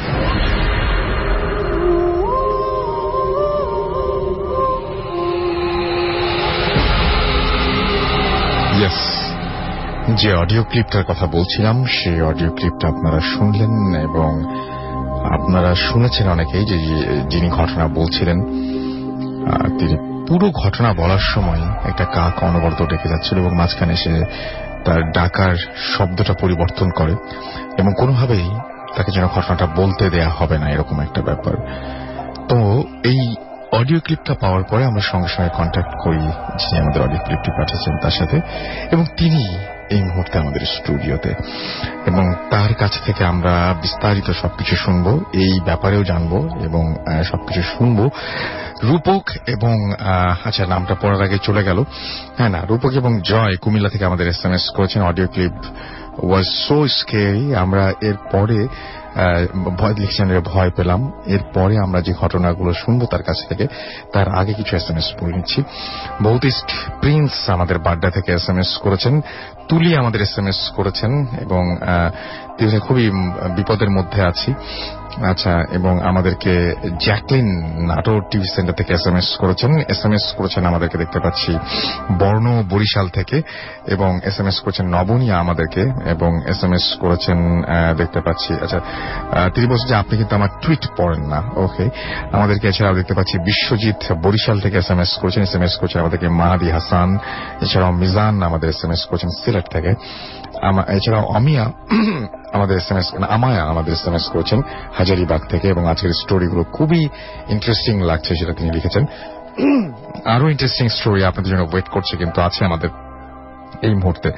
আমাদেরকে ফুয়াদ উত্তরা থেকে এসএমএস করেছেন, এছাড়াও আমাদের এসএমএস করেছেন দেখতে পাচ্ছি সম্রাট, আসিফ নেহাল আমাদের এসএমএস করেছেন চাপাই নবাবগঞ্জ থেকে, আমাদের এসএমএস করেছেন অনিক বাহার আমাদের খিরকাল থেকে এসএমএস করেছেন, রানা ময়মনসিং থেকে আমাদের এসএমএস করেছেন, অন্তু আমাদের এসএমএস করেছেন এম কে মুন্না, এছাড়াও হৃদয় আমাদের মিরপুর থেকে এসএমএস করেছেন, মুন্না সিতাবগঞ্জ থেকে আমাদের এসএমএস করেছেন। সো আমরা এসএমএস পড়লাম, এবং আমরা তারপরে আবারও ফেসবুকে দেখতে পাচ্ছি যে অনেকেই আমাদেরকে আলমগীর হোসেন জনি আমাদের লিখেছেন যে অনেকেই লিখছেন যে ভয় পাচ্ছেন, স্বপ্ন ভাঙা গল্প আমাদের লিখছেন ভূত এফএম ইজ দ্য বেস্ট আমাদেরকে, এবং আপনারাই সেই বেস্টটা বানিয়েছেন আর কি আমাদেরকে। এছাড়াও মাহমুদুর রানা মুন্না লিখেছেন অসম পিক, মানে আচ্ছা যে ছবিটা আপলোড করেছে সেই ছবিটার কথা বলছেন। অশ্রু খন্দকার আমাদের এসএমএস করেছেন, না কমেন্ট করেছেন এখানে ফেসবুকে দেখতে পাচ্ছি। এমডি রাজু ইসলাম আমাদের সাথে আছেন সেটা তিনি জানিয়েছেন, আব্দুল্লাল মামুন আমাদের সাথে আছেন সেটা তিনি জানিয়েছেন ফেসবুকে। তো আমাদের এসএমএস করতে হলে মোবাইলের মেসেজ অপশনে গিয়ে টাইপ করুন ফুর্তি FORTI ফুর্তি, স্পেস দিয়ে লিখুন আপনার নাম, স্পেস দিয়ে আপনার মেসেজ পাঠিয়ে দিন 9840 নম্বরে। আমাদের ইমেল করতে চাইলে আমাদের ইমেল অ্যাড্রেস হচ্ছে bhutfm@radiofurti.fm। এখানে আপনার নাম, ঠিকানা এবং ফোন নম্বর সহ আপনার জীবনে ঘটে যাওয়া সেরা ঘটনাগুলো লিখে পাঠিয়ে দিন আমাদের কাছে। ঘটনার শুরুতে অবশ্যই উল্লেখ করুন ঘটনাটি আপনি স্টুডিওতে এসে শেয়ার করতে চান, নাকি আপনি চান যে আপনার ঘটনা আমরা পড়ে শোনাই। যারা দেশের বাইরে রয়েছেন তারা সরাসরি অডিও ক্লিপ শেয়ার করতে পারেন আমাদের সাথে। আর তাছাড়াও আমাদের ফেসবুক পেজে ভিজিট করতে চাইলে আপনাদের অ্যাড্রেসটা জেনে নিন www.facebook.com/furti and www.facebook.com/bhutfm.russell। আমরা ভূত এফএম এর জন্য আমরা চাচ্ছি যে co-RJs ফর ভূত এফএম, এবং আমাদের 10টা যে স্টেশন রয়েছে রেডিও ফুর্তির ইন্টারেস্টেড অ্যাপ্লিকেন্টসদের আমরা রিকোয়েস্ট করছি আপনাদের CV, updated CV along with photograph, এবং আপনাকে অবশ্যই লিখতে হবে যে ছোট্ট করে সেইটার মধ্যে যে আপনি কেন ভূত এফএম co-RJ হতে চান, এবং একটা সিঙ্গেল পেজে হতে হবে, এবং সেটা আমাদের সেন্ড করতে হবে ভূত এফএম এ, এবং অথবা আমাদের রেডিও ফুর্তির অফিসে। ভূত এফএম এর অ্যাড্রেস তো আপনারা জানেনই, আর রেডিও ফুর্তির অ্যাড্রেসটা আপনারা ইন্টারনেটেই পেয়ে যাবেন এটা, এবং সেখানে আপনারা পাঠিয়ে দিতে পারেন, এবং 16+ যে কেউ অ্যাপ্লাই করতে পারেন, এবং রেডিও ফুর্তি RJ হান্ট, এবং কোন জায়গায় আপনি এই মানে আপনাদের যে আপনারা যে RJ হবেন এবং কোন জায়গায় আপনারা এই RJটা করতে চান বা কোন স্টেশনে থাকলে আপনার জন্য সুবিধা হয় সেটা আমাদের জানিয়ে দিবেন অবশ্যই। আমরা চলে যাচ্ছি আমাদের ঘটনা, এবং একটু আগে যে অডিও ক্লিপ শুনলাম তার কাছে আপনার নামটা প্লিজ একটু বলবেন, আরেকবার বলতে হবে আপনার নামটা। সরি, আমি যদিও এর আগের বার আমার পরিচয়টা বলিনি। জি, এতদিন আমার ঘটনাগুলো শুধু আমার ফ্যামিলি মেম্বার্স জানতো, তার মধ্যে স্পেশালি আমার মিসেস। তো আজকে দেশবাসী জানছে, জানি না কি হবে নেক্সট। আমি আসিফ, আশকোনা থেকে এসেছি, হাজি ক্যাম্প এয়ারপোর্টের অপোজিটে। ওকে, সো এই যে আপনি ঘটনা বলছেন এবং সেদিন বাধাগ্রস্ত হচ্ছিলেন বারবার, তো এইরকম মানে বিভিন্ন সময় আপনি কি এই ঘটনা যখন বলতে যান তখন কি এর আগেও এরকম ভাবে বাধা পেয়েছেন, মানে বলতে চাচ্ছেন, শেয়ার করতে চাচ্ছেন কিন্তু পারছেন না? হ্যাঁ, যেমন আপনি বলছেন যে আমি ইমেলটাই পাঠাতে পারি। হ্যাঁ, সেটাই বলছিলাম যে আমি অনেক দিন আগে একটা ঘটনা শেয়ার করতে চাচ্ছিলাম। তো আমি ভাবলাম যেহেতু আমি ফ্রি সময় এখন দেশে আছি, তো কি করবো, সো শেয়ার করি আমার থটস, আমার স্টোরিগুলো, যে হ্যাঁ তাহলে দিলাম সময়টা ফ্রি। তো যখন আমি এর আগের বার একটা, তখনও ভয়েস মেইলই ছিল, তা আমি সেন্ড করার পরে ফার্স্টে জিমেইল থেকে অনেকবার সেন্ড করেছে, যেহেতু ইউজুয়ালি আমি জিমেইলটাই ইউজ করি, জিমেইলটা একটু সেফ অ্যান্ড গুড, সো ইয়াহুটা ইউজ করি না। তো নেক্সট আমি অনেকবার ট্রাই করে যখন আর পারলাম না আপনাকে ঘটনাটা সেন্ড করতে, তো তারপরে আমি আর ট্রাই করিনি কোনো ঘটনা শেয়ার করার জন্য। তো লাস্ট টাইমে বাইকটা এমন হওয়ার কারণে তখন আমি বললাম যে না, I will share it anyhow, even I have to come here, I will come and submit the soft copy to you. এবং ফাইনালি আপনি yes, my mail is sended. আমি এর আগেও 3rd মেইলে আমি লিখেছি, সেন্ট মেইলটা আছে কিনা জানি না, যদি থাকে ওখানে লেখা আছে যে প্লিজ রাসেল ভাই, যদি আপনি আমার মেইলটা পেয়ে থাকেন please let me no, even আমি আপনাকে কল করেছি, রিপ্লাই, রাইট, বিকজ আমি বুঝতে পারি না যে আসলে পাচ্ছে কিনা। দেখা যাচ্ছে ইন্টারনেট এখানে দেখাচ্ছে না ফেইলের রিপোর্টটা, কিন্তু বাট অ্যাকচুয়ালি ফেইলে যাচ্ছে না। ওকে, সো আপনার সাথে যে আপনি কাতারের ঘটনা বলছিলেন, যে কাতারে আপনার সাথে তখন থেকে আপনি পজেসড আপনি মনে করেন, কি হয়েছিল কাতারে যদি আমাদের একটু বলতেন? আমি ঘটনাটা যদিও একটু লম্বা, আমি শর্ট করার চেষ্টা করব। আমি কাতারে, আমার ফ্যামিলি সবাই শুনছে, তো তখন আমি সেকেন্ড একটা কোম্পানিতে যাই এখান থেকে। ওই কোম্পানিতে আমি এক্সিকিউটিভ এসে যাই, পোস্টে যাই। যাওয়ার পরে আমার একটা অ্যাকোমোডেশন থাকে ওয়ার্ক প্লেসের, একটা সাইট ওয়ার্ক প্লেস, যেখানে ধরেন কম্পাউন্ড মোর দেন 200 কম্পাউন্ডস থাকে। ওখানে যত এয়ার কন্ডিশনস, কুলিং সিস্টেমের কন্ট্যাক্টটা আমার কোম্পানির থাকে, সে আমি এখানে সাইট এক্সিকিউটিভ থাকি। তো আমাকে যে অ্যাকোমোডেশনটা দেওয়া হয় এটা হচ্ছে একটা ডুপ্লেক্স বাসা, উপরে 3 রুম, নিচে 3 রুম। তো 3 রুম সোজা গিয়ে মাথায় গিয়ে রাইট এন্ড লেফট সাইডে 2টো রুম, আর ঢুকে গেট থেকে লেফট সাইডে যে রুমটা, ওই রুমে পরে হচ্ছে আমার বেড।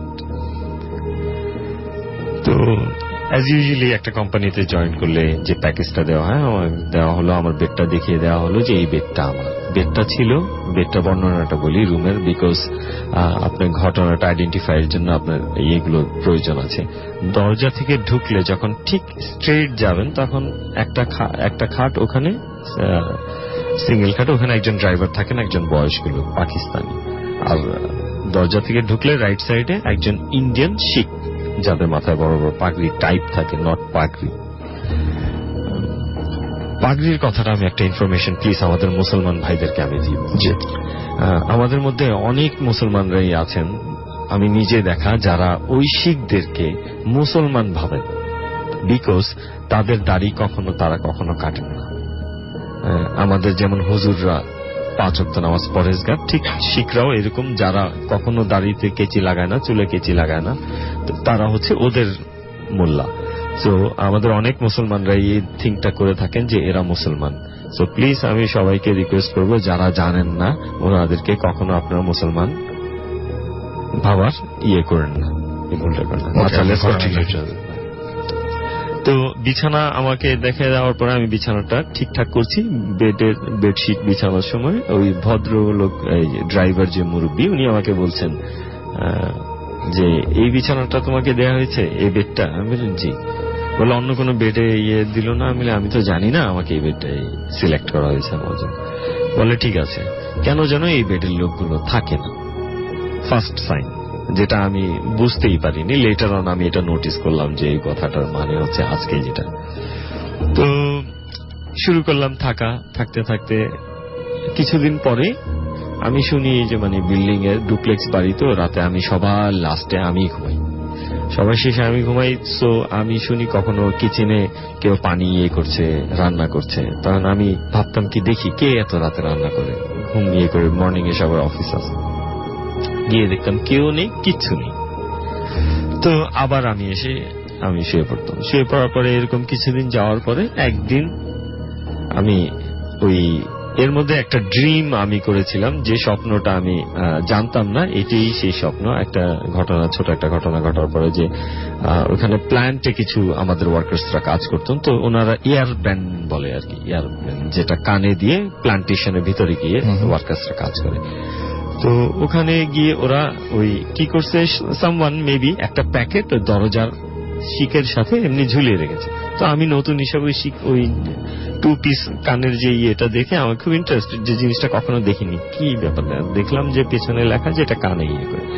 তো প্যাকেটটা হাতে নিয়ে আমি যেন কেন আনমনা হয়ে আমার মনে হচ্ছে যে এই জিনিসটা তো ঘটা জিনিস, হাউ কাম ইটস রিপ্লেইং এগেন। এই বাড়ি আমি আসছি এখানে, এই এয়ারব্যান্ড গুলো আমি দেখছি, আবার আমি কাউকে জিজ্ঞেস করতেছি, মানে এটা ভাবতে ভাবতে এই যে মানে কাউকে জিজ্ঞেস করতেছি, ওই একটা লোক ঠিকই আসলে আসতেছে, সে আসবে, গেটটা খুলবেই, তখন আমি তাকে জিজ্ঞেস করবো, এটা হবে পরে। বাট এটা কিন্তু আমি ওই যে তখন ভাবতেছি, ভেবে নিচ্ছেন হ্যাঁ, যে এরকম তো হওয়ার কথা ছিল, এরকম তো আমি দেখছি, এখন কেউ আসবে, একজন আসবে, বলতে বলতেই একজন রিয়েলি আসছে। এবং এর আগে আপনি এরকম গেস করতে পারতেন না কোনো সময়, হঠাৎ করে গেস করা শুরু না, ওই করলেন? আমি প্যাকেটটা হাতে নিয়ে যখন আমি দেখতেছি, যে আমি বলি এটা তো ঘটে যাওয়া একটা ঘটনা, যে এরকম একটা বাড়িতে আমি আসবো, হ্যাঁ, এরকম দরজার সাথে এটা হ্যাঁ আছে, আমি আবার হাতে নিয়ে, বিকজ নতুন একটা জিনিস দেখলে সবাই ইন্টারেস্টেড থাকে যে জিনিসটা কি একটু দেখি আসলে। তো ঠিক তখন দেখে আমি ওইটাকে ভাবছি যে না, এটা তো হওয়ার কথা না, এটা তো অলরেডি আমি কোনো একদিন দেখছি। তো তারপরে আমি কি করলাম, যে দেখি ওই লোকটা আসলো, আসার পর আমি জিজ্ঞেস করলাম এটা কেন ইউজ করে, এটা কানে দেয় না? বলে হ্যাঁ। বলে কিসের? বলে এটা প্ল্যান্ট ইউজ করে। ওই যে জানলাম, ঘরে আসলাম, এসে ওই জিনিসটা আমার মাথা ব্যথা করছে। তো ঠিক তার কিছুদিন পরে একদিন রাতে আমি দেখি কি আমার পায়ের কাছে কেউ দাঁড়িয়ে সে আমার মুখের দিকে হাত দুটোকে একদম ঠিক আমরা যে এইভাবে থাকি, হাত দুটোকে এমন করে বুকের সাথে ধরে আমার দিকে এক দৃষ্টিতে তাকিয়ে আছে। আপনি কি করছিলেন? আমি ঘুমন্ত। আপনি ঘুমন্ত অবস্থায়? আমি ঘুমাচ্ছি, মানে জাস্ট ঘুমাইছি বোধহয় 15 to 20 মিনিটস পরেই, মানে আপনি বুঝতে পারছেন, চোখ খুলে দেখতে পাচ্ছেন নাকি চোখ বন্ধ করে? আমি চোখ খোলা, আমি দেখছি যে কেউ দাঁড়িয়ে আছে। হ্যাঁ, কেউ দাঁড়িয়ে আছে। তো আমি ভাবছি কি যে ওই ইন্ডিয়ান লোকটা সম্ভবত আমার সাথে দুষ্টমি করছে আমার দিকে তাকিয়ে, যে অনেক আমাকে ভয় দেখাবে হয়তো বা, কারণ তার আগে পাকিস্তানি লোকটা বললো কেন যেন এখানে থাকে না। আবার অনেকে আমাকে হেড অফিস থেকে বলেছে যে পলিসি করে, হ্যাঁ আপনি আপনার এটা করে নিবেন, কারণ এখানে কেউ সবাই চায় নিজে আপগ্রেড হইতে, তো আপনি আপনারটা খেয়াল রাখবেন। আমাকে এটা ম্যানেজারই বলে দিচ্ছে। সো আমি ভাবলাম হয়তো তারই একটা পার্ট হতে পারে আমাকে এখান থেকে সরিয়ে যাওয়া। তো আমি উঠে যাব, মানে গিয়ে আর কি তার মুখে, আমি আসলে এমন একটা পোজ নিচ্ছিলাম যে আমি উঠে তার চেহারার দিকে ফেস টু ফেস তাকে আমি কথা বলবো। তো আমি উঠতে পারছি না। তো উঠতে না পারলেই যখনই আমি কোনো একটা বিপদে পড়ি, বা যদি মনে হয় এখানে আশেপাশে, যেমন আপনার বিল্ডিং এ ওঠার সময় 8th floor is too high walking distance, so উঠছিলাম আর আমি ভয় পাচ্ছিলাম, তখনই আমার একটাই অস্ত্র, আয়াতুল কুরসি। আয়াতুল কুরসির যে অনেক বড় শক্তি, আসলে এটা আমি খুব পেয়েছি, বিকজ বোবার সাথে ফাইট করতে হলে আয়াতুল কুরসি হচ্ছে সবচেয়ে বড় বই। সেদিন কি হলো তারপরে? তো সেদিন আমি তখন আয়াতুল কুরসি পড়া যখন শেষ হয়ে গেল, শেষ হয়ে যাওয়ার পরে দেখে আমি ছুটে গেলাম, আমার হাত পা নড়ে উঠছে। আমি স্ট্যান্ড হয়ে সাথে সাথে আমি ওই খাটটার দিকে, মানে আমি ল্যাপটপ ছিল, আমার টেবিল ছিল বিছানার সাথেই থাকে, মানে টি টেবিলের মতো একটু হাই থাকে, যেখানে আমরা laptop, money bag, wallet toilet সব ওখানে রাখি ইজি অ্যাক্সেসের জন্য। তো আমি ল্যাপটপে হাত দেওয়ার সাথে সাথে লাইটটা অন হয়ে গেছে। একটা সেকেন্ড বা নট মোর দেন 2 সেকেন্ডস এর মধ্যে সেই লোকটা গিয়ে কিন্তু শুয়ে গিয়ে একদম নিস্তব্ধ হয়ে যেতে পারবে না 2 সেকেন্ডের মধ্যে, কখনোই সম্ভব না। তবুও আমি সন্দেহ মানুষকে যা করে আর কি, আমি তবুও তাকে ডাক দিলাম। আমি কিন্তু 1-2 মিনিট তার দিকে তাকিয়ে অবজারভেশন করছি যে নড়াচড়া করছে কিনা বা অনেকক্ষণের ঘুম কিনা, ঘুমাচ্ছে কিনা। তো আমি কি করলাম যে না, তবুও আমি মন মানল না, তাকে ডাক দিলাম। আমি বললাম যে এক্সকিউজ মি, বাংলাই বলি, যে আপনি কেন এরকম করে দাঁড়িয়ে আমার পায়ের সামনে আমার দিকে এইভাবে তাকিয়ে? কারণ তাকে দেখতে একটু বিভৎস দেখা যায়। কেন? দাড়ি মোছ কোনো কিছু কাটা হয় না কখনোই, দেখতে ভয় দেখা যায়। তো ভয় পাইছি। আমি তখন বললাম যে আমি কিন্তু ভয় পাইছি, তুমি এই ধরনের ফান করো না, কারণ এই দুষ্টামিতে মানুষের জান চলে যেতে পারে। তো বলে যে না দেখ, আমি সিরিয়াসলি ঘুমাচ্ছিলাম। তো আমি পাকিস্তানিটা যে আমার ওই পাশে ছিলাম, দেখলাম না সেও সিরিয়াসলি ঘুমাচ্ছে, সে বুড়া লোক। সেদিন চলে গেল। যাওয়ার পরে আমি 1-2 দিন পরে আমার এক ফ্রেন্ড আছে শ্রীলঙ্কার, যে লোকটা যে বলছিলাম আমি এর আগের বার, তা আমি ওই ফ্রেন্ডকে শেয়ার করলাম যে এমন এমন আমি তো এরকম দেখলাম। হ্যাঁ, তো বলে যে না এগুলা কিছু না। হ্যাঁ, সাধারণত স্বাভাবিক, আপনি সবাই উড়িয়ে যায়। তখন আমি কি করলাম, আমি বলে টলে আমি বাসায় চলে আসছি। বিকেলে আমাদের ডিউটি শেষ, সেই যথাক্রম লাইক এভরি নাইট আমি নেটে বসে আছি, যখন রাত হলো লেট নাইট, আমি ঘুমানোর টাইমে ঘুমিয়ে গেলাম। ঘুমিয়ে যাওয়ার পর ঠিক ওই 15-20 মিনিট পরে যেমন হয় ওইরকম আমি দেখছি কি এখন আমার পাটা আস্তে আস্তে একটা পা ব্যান্ড হচ্ছে কি লেফট টু রাইট, মানে স্ট্রেট থাকলে আপনি রাইট করেন আর লেফট করেন, ব্যান্ড যেদিকে নিজেই পাটা স্লোলি ব্যান্ড হচ্ছে লেফট। আমি আমার সাথে সাথে আমার মাও বলেন যে আমি খুব তীক্ষ্ণ ঘুমের মধ্যে খুব সহজেই ইয়ে করি। তো আমি ঘুরে দেখি যে না কেউ নেই, আমার পাটা কিন্তু আমার চোখ খোলা, আমি ঘাড় ঘুরোচ্ছি না, যেহেতু আমি স্ট্রেট শোয়া। তো আমি স্ট্রেট শোয়া, আমার পাটা ঘুরে ঘুরে আস্তে আস্তে লেফট দিকে উল্টো এরকম ব্যান্ড হচ্ছে। তা আমি পা ঘুরোচ্ছি যে পাটা ইয়ে করবো, দেখি না পারছি না শক্তিতে। তখন আয়াতুল কুরসি পড়ার ট্রাই করছি, আজকে আমি আয়াতুল কুরসি পড়তে পারছি না। মনে হচ্ছে আমার পাটা জোড়াটা টাস করে যে গোড়ায়, যে রানের গোড়া যেখান থেকে আমাদের জয়েন্ট পাটা হ্যাং হয়, মনে হচ্ছে ওখান থেকে ভেঙে যাবে আমার পাটা। আমি অনেক জোরে কাঁদছি, ইয়ে করছি যে আমার পাটা মানে আমি সোজা করব, আমি আর পারছি না সহ্য করতে। আয়াতুল কুরসিও পড়তে পারছি না, ভাবছি যে হয়তো আজকে রাত্রে আমি মরে যাব। সো আমি খুব হার্ড এন্ড সোল আল্লাহ আল্লাহ বলে অনেক জোরে জোরে ভেতরে ডাকছি, কে শোনে আমাকে? তো কেউ শুনছে না। এনিহাউ আমি আয়াতুল কুরসি পড়লাম, পড়েও লাস্টের আয়াতটা আমি পড়তে পারছি না, মানে আজিম বললেই আমার কাজটা হয়ে যাবে। তখন আমি কোন রকম অনেক কষ্টে আমি আয়াতুল কুরসিটা পড়ে আমি মনে করেন যে ভাবছিলাম তাকে মানে লাভ দিয়ে ধরবো, কে আমাকে এরকম করে ইয়ে করে, মানে এই উদ্দেশ্যে আমি কিন্তু মানে সাডেনলি মুভ করতে চাচ্ছিলাম। তখন দেখলাম যে আমার পাটা ব্যান্ড হয়ে যাচ্ছে। তো আমি আয়াতুল কুরসি পড়ে আমি পাটা সোজা করে নিচে পাটা রেখে পানি খেলাম। পানি খেয়ে আমি ওই আমার যে ইন্ডিয়ান যাকে আমি ফার্স্ট নাইটে ডাক দিয়েছিলাম যে আপনি আমাকে ভয় দেখাইছেন, তখন ওনাকে ডাক দেওয়ার পরে উনি বললো কি হয়েছে, আমি বললাম এই ঘটনা। ও না, এর মধ্যে আমি একটা জিনিস ভুলে গেছি। আমি ওই আমার যে ফ্রেন্ডটাকে বলেছিলাম, তো ওই ফ্রেন্ডকে বলেছিলাম তারপরের দিন রাত্রে ফার্স্ট যে ওই আমার পাটা একটু একটু ব্যান্ড হচ্ছে, আর দেখছি ওই শ্যাডোটা আমার মুখের দিয়ে, মানে ওই তার আগের দিন ছিল পায়ের দিকে, মানে গিরার এইখানে দাঁড়ানো ছিল। আর আজকে দেখছি আমার প্রায় বুক না অলমোস্ট আমার মানে বুক এন্ড ফেস এর মাঝামাঝি, মানে খুব কাছে আমার, আর কাছে চলে এসেছে, একদম কাছে তাকিয়ে আছে, ফার্স্টে তাকিয়ে আছে, আর আমার পাটা আস্তে আস্তে ব্যান্ড হচ্ছে।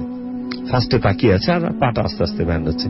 তখন যখনই আমি ওই যে আয়াতুল কুরসি পড়া ইয়ে করছি আর তাকে মানে খুব ভালো করে চিনার চেষ্টা করছি আর কি, তখন সে কি করলো, হুট করে মনে হয় ন্যানো সেকেন্ড, সবাই বোঝে কিনা জানি না, ভেরি ন্যানো সেকেন্ড বললেও খুব লেট হয়ে যাবে, সে আমার মুখের দিকে মুখটা কাছে এনে অনেক জোরে আমাকে বাংলায় বলতেছে যে মানে তোরে একদম ঢাকার ভাষায় যে এই তোরে না বলছি তুই কারোর সাথে শেয়ার করবি না, কেন শেয়ার করলি? এই তখন আমি অনেক জোরে চিৎকার দিছি আর আয়াতুল কুরসি তখন আর কি এরকম হচ্ছে। তখন পা সোজা হলো, পানি টানি খেলাম। তো সেকেন্ড ডে এন্ড এইভাবে চলতে লাগলো। এরপরে আমি যেই ফ্রেন্ডটাকে বলেছিলাম 3 দিন পরে সেই ফ্রেন্ড আমার বাসায় আমার রুমে আসছে, সে থাকতো উপরে আমি নিচে।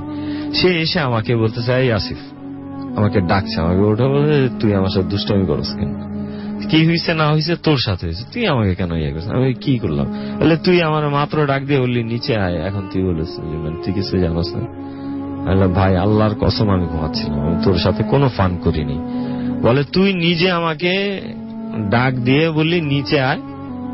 বললাম কি কেন, তুই এত রাত্রে সকালে ডিউটি আছে, তুই আমাকে কেন ডাকতেছ? বললি যে জরুরি কথা আছে, ওই ব্যাপারে নেই, কোন ব্যাপারে কথা আছে? আমি বলি না আমি সত্যি তোকে ডাক দিইনি। তো তাও বিশ্বাস করে নাই, তবে চলে গেল। চলে যাওয়ার পরে সে আবার নেক্সট রাত্রে আবার আসছে, আবার এসে এবার বলে তুই ঢিলা মারিস কেন? তুই ফার্স্টে দরজা নক করছিস। তো ওর সাথে এই ঘটনা শুরু হয়ে গেল। যাই হোক না কেন ওর সাথে এই ঘটনা শুরু হয়ে গেল। তখন আপনি মানে এই জায়গা থেকে বেরিয়ে আসলেন কিভাবে?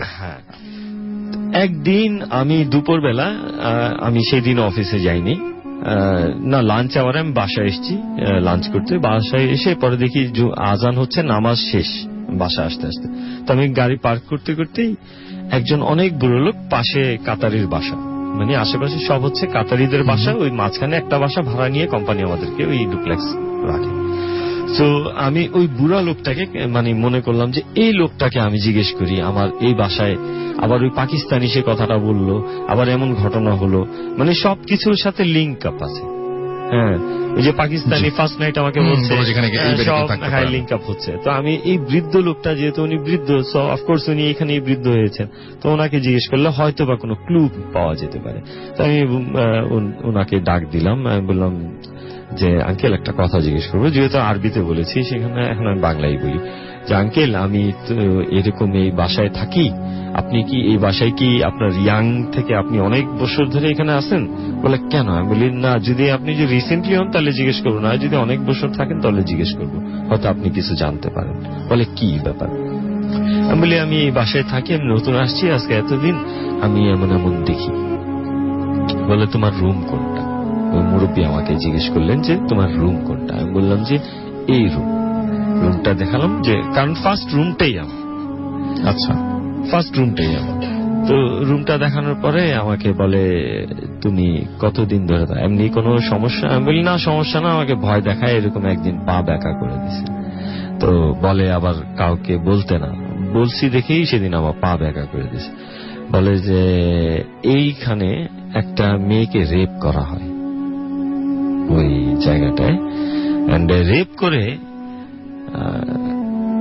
ওই মুরব্বী যেভাবে আমাকে বললেন যে ডেড বডিটা যেখানে পোতা ছিল ঠিক তার উপরে আমার বেডটা ছিল। আচ্ছা, হোপ ইউ আন্ডারস্টুড। তো এইটা হচ্ছে মেইন কারণ ছিল। এবং আপনি, আমার কাছে সবচেয়ে বেশি ইন্টারেস্টিং লেগেছে, আপনি তো জানতে পারেন এরপরে আপনি কি সেখান থেকে বের হয়ে চলে আসেন, মানে আর তো থাকেন সামহাউ আমার জবটা চলে যায়। আচ্ছা, ওই যখন আমি যেতে লাগি তখন আমাকে পাকিস্তানি বলে, লাস্ট বিদায়ের সময় বুকে যখন বুক মিলে তখন পাকিস্তানি বলে, আবারও বললো সে একবার যে কেন যেন এই বেডের লোকগুলো থাকে না। ওকে, সো সেটাই হচ্ছে সবচেয়ে বড় কারণ। এবং অদ্ভুত ব্যাপার এইটাই যে হঠাৎ করে আপনার বিছানাটা যদি সেরকম একটা অন্যরকম বিছানা হয়ে যায়, যে বিছানা আপনি দেখলেন যে আপনার সামনে কোন একদিন পায়ের কাছে, তারপরের দিন সেই শ্যাডোটা চলে আসবে আপনার মুখের কাছে, এবং সেই শ্যাডোটা তাকিয়ে আছে এবং আপনার পা ধীরে ধীরে বেন্ড হয়ে যাচ্ছে, আপনি কিছু করতে পারছেন না, আপনার চোখের সামনেই ঘটছে সেই ঘটনাগুলো। খুব অদ্ভুত একটা অনুভূতি হওয়ার কথা কিন্তু, এবং বিশেষ করে আমাদের আসিফ ভাইয়ের ক্ষেত্রে আরো বেশি হবে, এটা বলবো এই কারণে যে তিনি গেছেন একটা নতুন জায়গায়, একটা নতুন দেশ, এবং সেইখানে সাহায্য বা সহযোগিতা চাওয়ার মতো মানুষও খুব কম, এবং সেই রকম একটা পরিস্থিতিতে এইরকম একটা ঘটনার সম্মুখীন হওয়াটা অনেক দুর্ভাগ্যের ব্যাপারই আমার কাছে মনে হয়। আপনি চিন্তা করুন যে আপনার বিছানাটা আজকে রাত্রে যদি সেই বিছানাটা হয়ে যায় তাহলে কেমন হবে।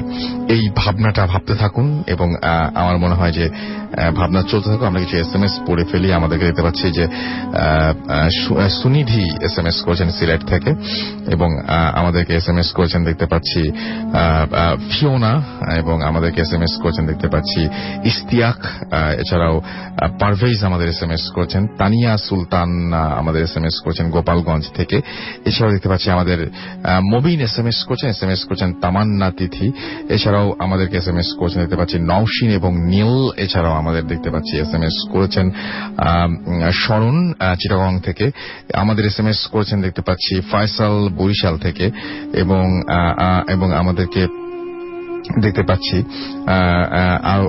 জেরিন SMS করেছেন আমাদেরকে দেখতে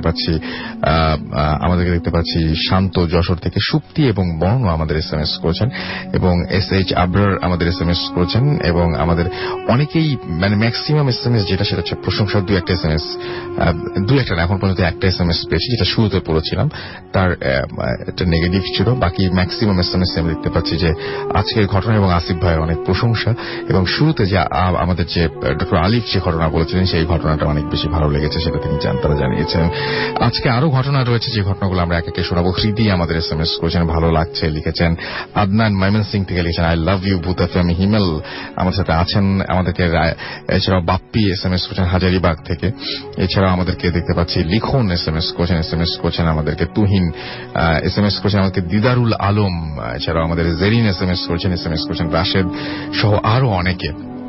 আরো একবার জানিয়ে দিই যে আপনি যদি ভূত এফএমের কো-আরজি হতে চান, আমাদের যে স্টেশনগুলো রয়েছে 10টি স্টেশন বাংলাদেশের বিভিন্ন প্রান্তে, সেখানে যদি আপনি আর্জিং করতে চান তাহলে আপনার সিভি পাঠিয়ে দিন আমাদের কাছে। আমাদের অ্যাড্রেস তো আপনি জানেনই, ভূত@radiofurti.fm, এবং রেডিও ফুর্তির ঠিকানাতে আপনি পাঠিয়ে দিতে পারেন, যেটা আপনি পেয়ে যাবেন www.radiofurti.fm এ গিয়ে। এছাড়া আমাদের ফেসবুকে আপনারা ভিজিট করতে পারেন www.facebook.com/radiofurti, www.facebook.com/bhutfm.russell, এবং আপনি অবশ্যই উল্লেখ করতে হবে সিভিতে যে কেন আপনি আরজে হতে চান, কেন আপনি কোন জায়গাটায় মানে কোন শহরে আপনি আর্জিং করতে চান, সেগুলো আমাদের জানিয়ে দিতে পারেন। আমরা চলে আসবো, আবারও ফিরে আসবো আপনাদের SMS এবং আপনাদের ফেসবুকের কমেন্ট নিয়ে। সেই পর্যন্ত আমাদের সঙ্গেই থাকুন। এবং আজকে যারা বলছেন যে আজকের এপিসোডটা বেস্ট হচ্ছে, আগেই বলেছিলাম যে আজকের এপিসোড বেস্ট হবে, সেটা ধরেই নিয়েছিলাম। আশা করছি আপনাদের ঘটনা যদি এরকম পেতে থাকি তাহলে প্রতিটি এপিসোডই এইরকম ভয়ঙ্কর হয়ে উঠবে। তো আমরা ফিরে আসছি আবারও বিজ্ঞাপন বিরতির পরে। সেই পর্যন্ত আমাদের সঙ্গেই থাকুন। স্টে টিউনড টু রেডিও ফুর্তি এন্ড ডোন্ট স্টপ দ্য ফুর্তি। Bhoot FM, the night comes alive with Gramophone.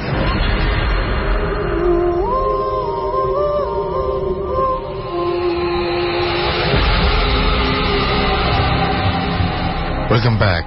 আবারও ফিরে এলাম আপনাদের কাছে, এবং আমরা দেখতে পাচ্ছি যে আপনারা অলরেডি ফেসবুকে অনেকেই আমাদেরকে নক করছেন এবং জানাচ্ছেন আপনাদের বিভিন্ন অনুভূতির কথা, এবং আপনারা জানাচ্ছেন যে ভূত এফএমের আজকের এপিসোডটিকে নিয়ে অনেক কথাও বলছেন আপনারা, এবং আশা করছি যে বাকি যে ঘটনাগুলো সেই ঘটনাগুলো আপনাদেরকে সমান আনন্দ দেবে এবং আপনারা অনেক বেশি পছন্দ করবেন ঘটনাগুলো। সো আমরা যেটা করতে পারি, এখন সরাসরি ঘটনায় চলে যেতে পারি। আমাদের সঙ্গে নতুন আরো একজন অতিথি এসে উপস্থিত হয়েছেন, এবং আপনার নামটা প্লিজ একটু বলবেন সবার কাছে। আসসালামু আলাইকুম লিসেনার্স, আমি শরীফুল নুরি নীরব ফ্রম ইসলামপুর, ঢাকা।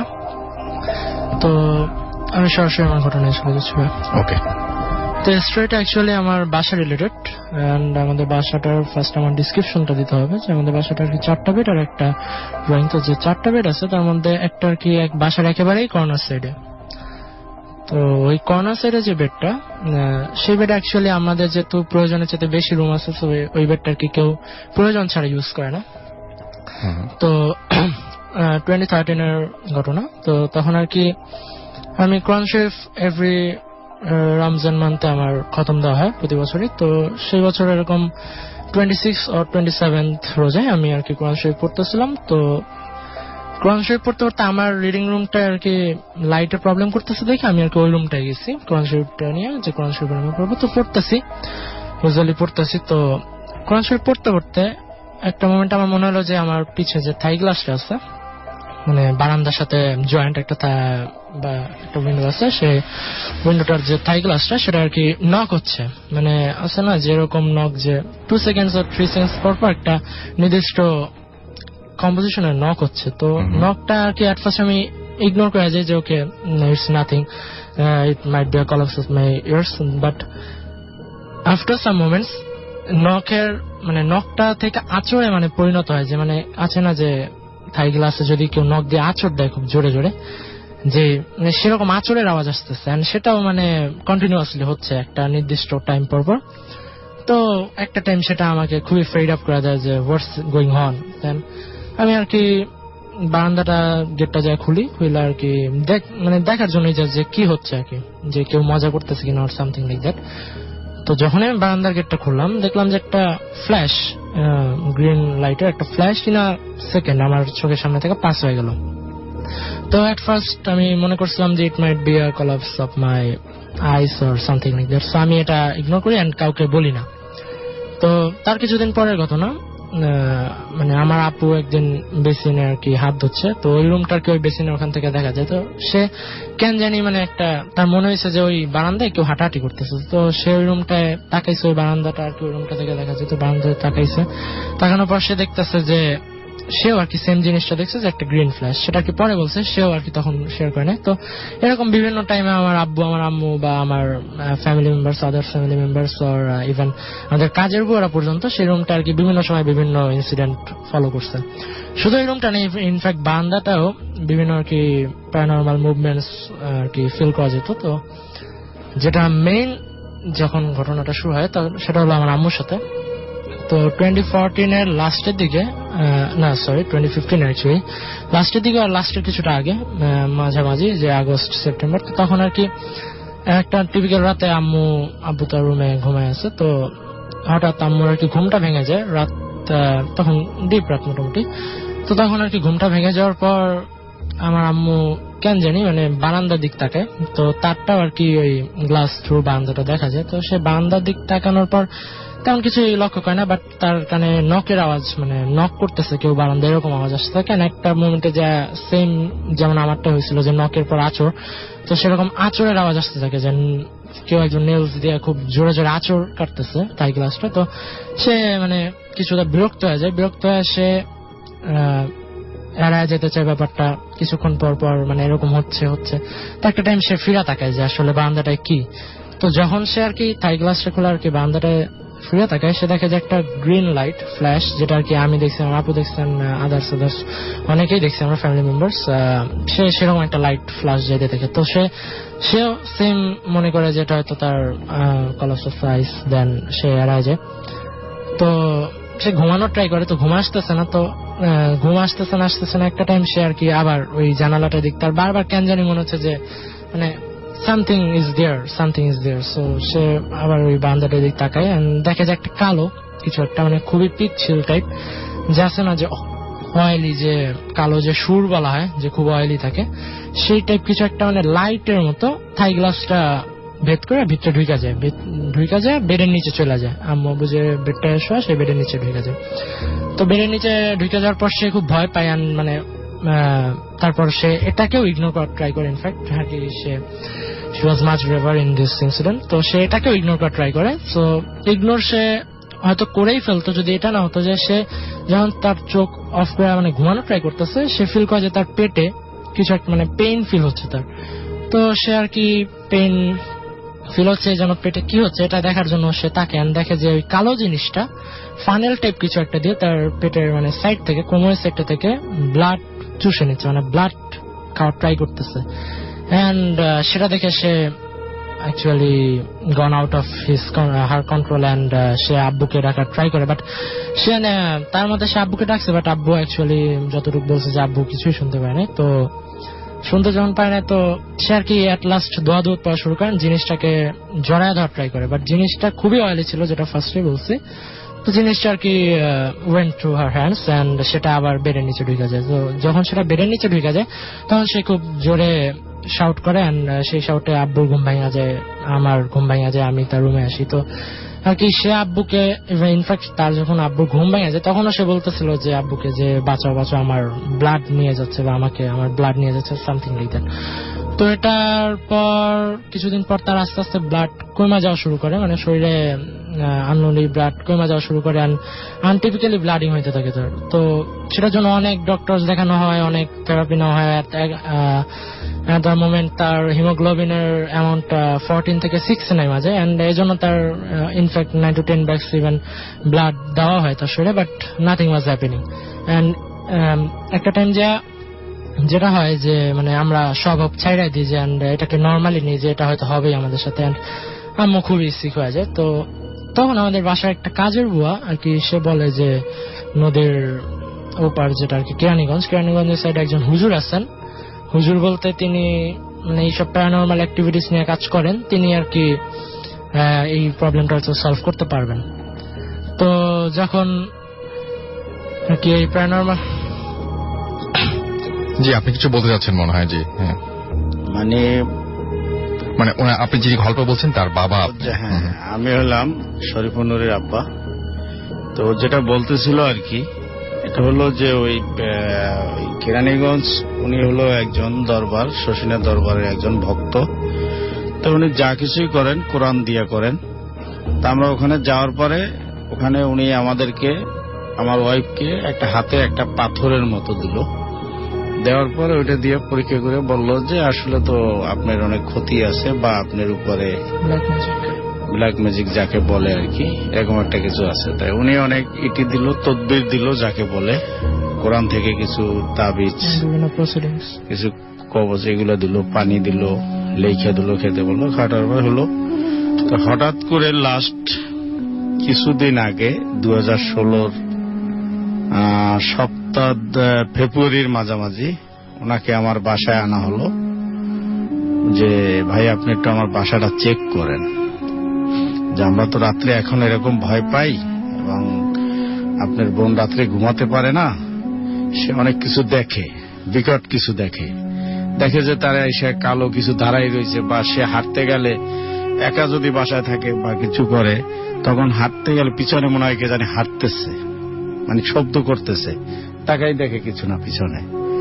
এরকম হয়। তারপরে ওনাকে নিয়ে আসার পরে উনি বাসায় আসলো, আসার পরে উনি ওই আমাদের ওই যে রুমটায় আমার ছেলে থাকে ওই রুমটায় ঢুকলো, ঢোকার পরে ওইটা হাতে নেওয়ার পরে আমার হাতে দিল, দেওয়ার পরে আমি দেখি যে এটা এত তাপ হয়ে গেছে, মানে যে মনে হয় যে এই মুহূর্তে আগুনের মানে জ্বলন্ত আগুনের দিয়ে উঠেছে, আমার হাত মনে হয় যে ঠোসা পড়ে যাবে। এরপর বারান্দায় গেল, একই অবস্থা। পরে আমাদের যে বেডরুমটা ওটাই গেল, একই অবস্থা। আমাদের বাথরুমটা দেখলো, একই পরিস্থিতি। তার সামনে যে দুইটা রুম আছে, আমার মেয়ে থাকে, দুইটা মেয়ে, আর যেটা আমাদের গেস্ট রুম বা ডাইনিং স্পেসের 50% যে গেটটা আমরা বাসার ভিতরে প্রবেশ করি, এর সামনের সাইডটা দেখা যায় কিছুই নেই। এরপরে উনি দেখার পরে উনি বলল যে ভাই আপনার বাসা তো 7টা জিন পরি আছে, যেটা একটা সবচেয়ে বেশি বদমেজাজি, বেশি খারাপ, সেটা হলো আমার বোনের সাথে আছে, এবং এটাই আমার বোনকে বেশি ডিস্টার্ব করে এবং তার যে শারীরিক সমস্যাগুলো এটাই ঘটাচ্ছে। আচ্ছা, এটাই। এরপর বলো তারপরে কি করলেন তো আপনারা? যখন এটা আর কি বললো, তো তখন আর কি আমরা এটার সলভেন্সটা ছিলাম যে what can I do now, যেহেতু একটা ক্ষতি হয়ে গেছে। সেটাও মেনশন করলো যে it's black magic, it's a result of black magic, and যে 7টা জিন আছে সেগুলো চালান দেওয়া হয়েছে, জিন চালান যেটাকে বলে চালান দেওয়া হয়েছে।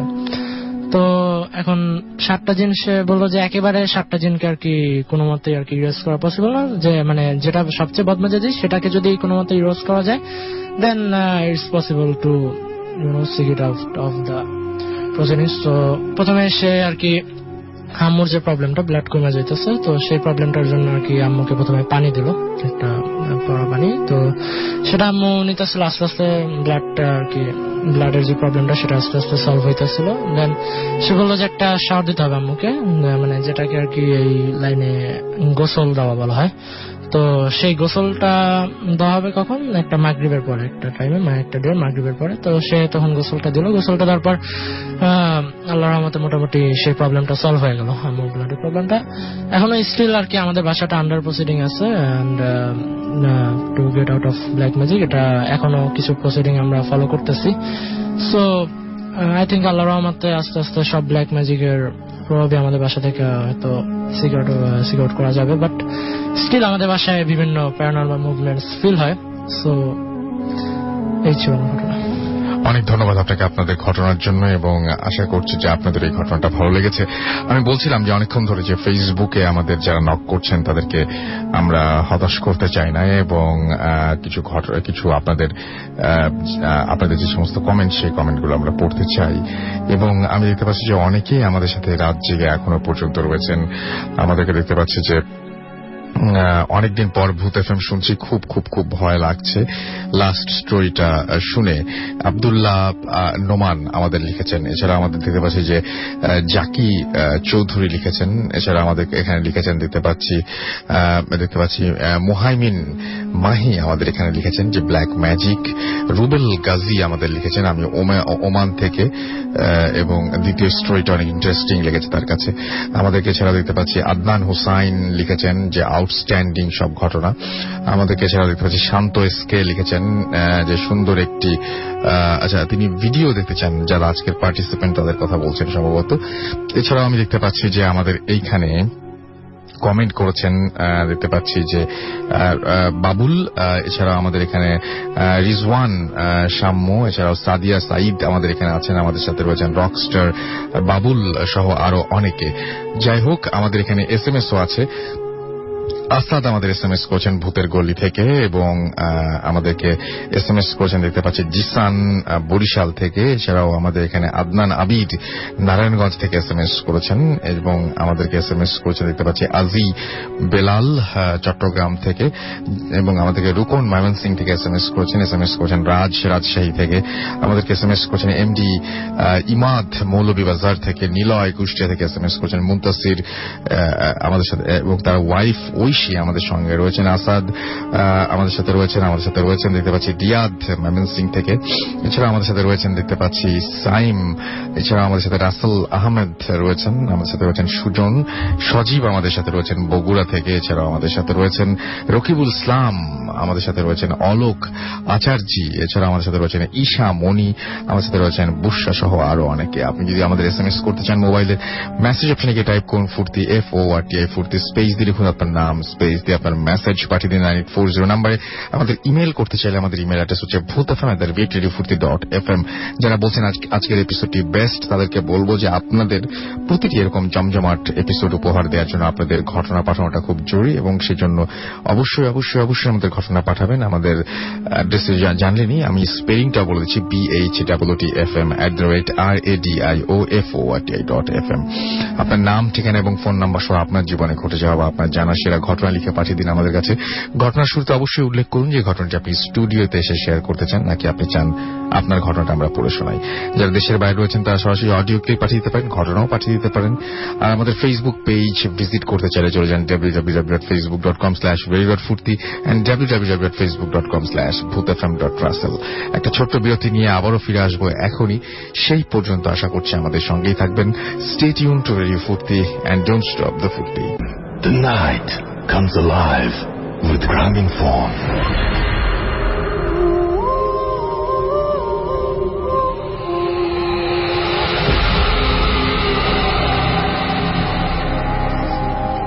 Welcome back.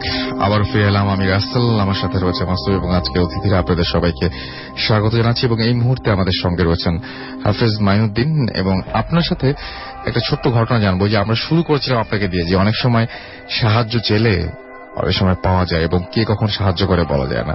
আপনি বলছেন যে আপনি কিছুদিন আগে একটা গ্রামে গিয়েছিলেন, এবং আপনি কোথাও যেরকম ঠিক একইভাবে যেরকম কোনো সময় পারিশ্রমিক নেন না, ওখানেও পারিশ্রমিক নেননি, কিন্তু ওখানে কোনো না কোনো ভাবে আপনার দিন চলে গেছে। একটু ঘটনাটা বলেন তো, কিভাবে গেছে আপনার দিন? আমি 2015 সালে 4.5 মাস, অর্থাৎ মার্চ থেকে নিয়ে জুলাই মাস পর্যন্ত শরীয়তপুর ছিলাম। শরীয়তপুর মাদারীপুর আমি গেছি। তো সেখানে যে আমি গেছি, কারো কাছে কোথাও কারো বাসায় খাওয়া দাওয়া করতাম না, এবং কারো কাছ থেকে কোনো পারিশ্রমিক নিতাম না, যে আমি জিন ছাড়াইতেছি আমাকে টাকা পয়সা দিতে হবে, এগুলো করতাম না। আমি ছাড়িয়ে দিতাম, এর বিনিময়ে কোনো কিছু নেওয়া হতো না। আমি নিজের খরচে নিজে চলতে পারতাম। এখানে আমার ঘটনা ছিল, আমি যখন শরীয়তপুর গেছি, আমার যে পকেটের যে টাকাগুলো ছিল, আমি নিজের এই হোটেলগুলোতে খাওয়া দাওয়া করতাম, যেগুলো চা, রুটি, বিস্কিট, শুকনো জিনিস আমি খাবার খেতাম আর কি। তো যখন আমার টাকাটা শেষ হয়ে আসতো, 15 টাকা 20 টাকা আমার পকেটে থাকা হতো, সেই দিনই রাত 12টার পরে আমাকে ডাকা হতো যে মাইনুদ্দিন তুই ঘরে বসে আছিস কেন, বের হ। তা আমি বের হয়ে আসতাম।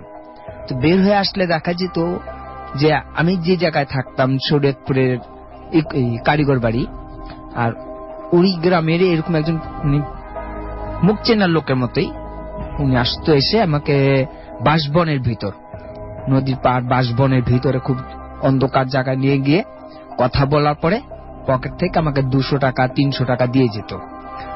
তো এই টাকাটা যে দিত, 200 টাকা যখন দিত, এই টাকাটা একদিন শেষ হয়ে গেলে, অর্থাৎ 10 টাকা থেকে 20 টাকা পর্যন্ত আসার কালীনই আবার রাত্রে এসে এই টাকাটা দিয়ে যেত। যতক্ষণ টাকা শেষ না হতো, টাকা উনিও দেখা করতো না, টাকাও দেওয়া হতো না। অর্থাৎ আমি খেয়াল করেছি 3 দিন 4 দিন 2 দিন পর এসে আমাকে দিয়ে যেত। এই জিনিসটা আমি শরীয়তপুরে। এবং এই লোকটা কে, আপনি খোঁজ নিতে যান? আপনি একটা জিনিস বলছিলেন যে এই সমস্ত ক্ষেত্রে সাধারণত খোঁজ নিতে যাওয়াটাও ঠিক না। রহস্যটা যে কোথায়, কিভাবে আসে, কেন আসে, বা আমি প্রশ্ন করতাম না তাকে যে আপনি আমাকে কেন টাকা দিতেছেন, আপনার বাসা কোথায়, আপনার রুম কোথায়, বা তো কোন কিছু আমি তাকে প্রশ্ন করতাম না। আমাকে ডাকছে, কথা বললাম, টাকা দিছে। টাকাটা কোন জায়গায় যেত আরেকবার সবাইকে একটু বলেন। বাসবন, যেমন খুব জঙ্গল, এবং আলাপগুলো কি টাইপের, এবং কথাবার্তা এমনি আমার জিজ্ঞেস করতো যে কেমন দিন যেতেছে। আর আমি তার সাথে বেশি কথা এই জন্য বলতাম না, যেহেতু আমার টাকাটাও খুব প্রয়োজন। আমি মানুষের কাছ থেকে চাবো কেন? আমি সেই ক্ষেত্রে একটু নীরবই থাকতাম, কথাগুলো বাড়াতাম না, যে বেশি কথা বলবো না। যখনই টাকাটা আমার বের করে দিত আমি নিয়ে পকেটে রাখিয়ে দিতাম, যে আমি প্রশ্ন করবো নাকি যে কেন আপনি আমাকে টাকাটা। আপনার দিন চলতে যা লাগতো তাই দিত, হ্যাঁ, বেশি না। আবার সবচেয়ে একটা মজার ঘটনা সেইখানটায়, যখন আমি ঢাকায় আসবো, আমি 4.5 মাস তো ওইখানে ছিলাম, তো ঢাকা যখন আসবো তো আমি তো কারোর কাছ থেকে কোনো টাকা নিতাম না। তো সেই দিন আমার কাছে, আমি ঢাকা যেদিন আসবো আমার কাছে কোনো টাকা ছিল না, এমন টাকা পরিমাণ ছিল যে আমি ঢাকা আসতে পারবো না। তো একটু ভাবতেছিলাম যে আম্মুকে কল করবো কিনা, যে কিছু বিকাশের মাধ্যমে টাকা পাঠানোর জন্য, বা আমাদের যে গ্রামে আছি কাজ করছি যাদেরকে, তাদেরকে কিছু বলবো কিনা ভাবতেছিলাম। আপনার যাওয়ার কোনো উপায় নাই। হ্যাঁ, তো আমি ভাবতেছি, তখন বলছি না, আমি যেহেতু আসতে পারছি, যাবার বললেও যেতে পারবো। আবার যেহেতু 4.5 মাস এখানে থাকতে পারছি, তো অতএব আমি যদি যাইতে চাই, কিভাবে যাব আমি জানি না, কিন্তু আমার যাওয়া হয়ে যাবে, এই চিন্তা ভাবনা নিয়ে আমি কাজ করছি। তো রাত্রের বেলায় আমি যে ব্যাগ নিয়ে আমার কাপড় চোপড় সবকিছু গোছাইতেছিলাম, এটার ভিতরে টাকা কখনোই আমি রাখিনি। টাকা আমি সবসময় সাথে রাখতাম, কিন্তু সেই দিন 700 টাকা ওইটার ভিতরে পাওয়া গেছে। আমি মানে এটি সবচেয়ে আমি বারবার চেক করতেছি যে আমি কখনো তো এইগুলো তো কাজ, আমি টাকাগুলো ব্যাগের ভিতরে রাখি না, যা হোক আমার নিজের কাছেই রাখা হয়। কিন্তু এটার ভিতরে 700 টাকা কি করে আসে, যেটা আমার যাওয়ার জন্য ভাড়া। এটা আমার কাছে খুবই খুবই গুরুত্বপূর্ণ, মানে খুবই অবাক লাগছে। তখন আমি আল্লাহর কাছে শুকরিয়া আদায় করছি যে আল্লাহ তুমি আমাকে ঢাকা নিয়ে যেতেছে, তাহলে আমি ঢাকায় যেতেছি। তো আমার কাছে ওই সময়তে কোনো টাকা পয়সা ছিল না।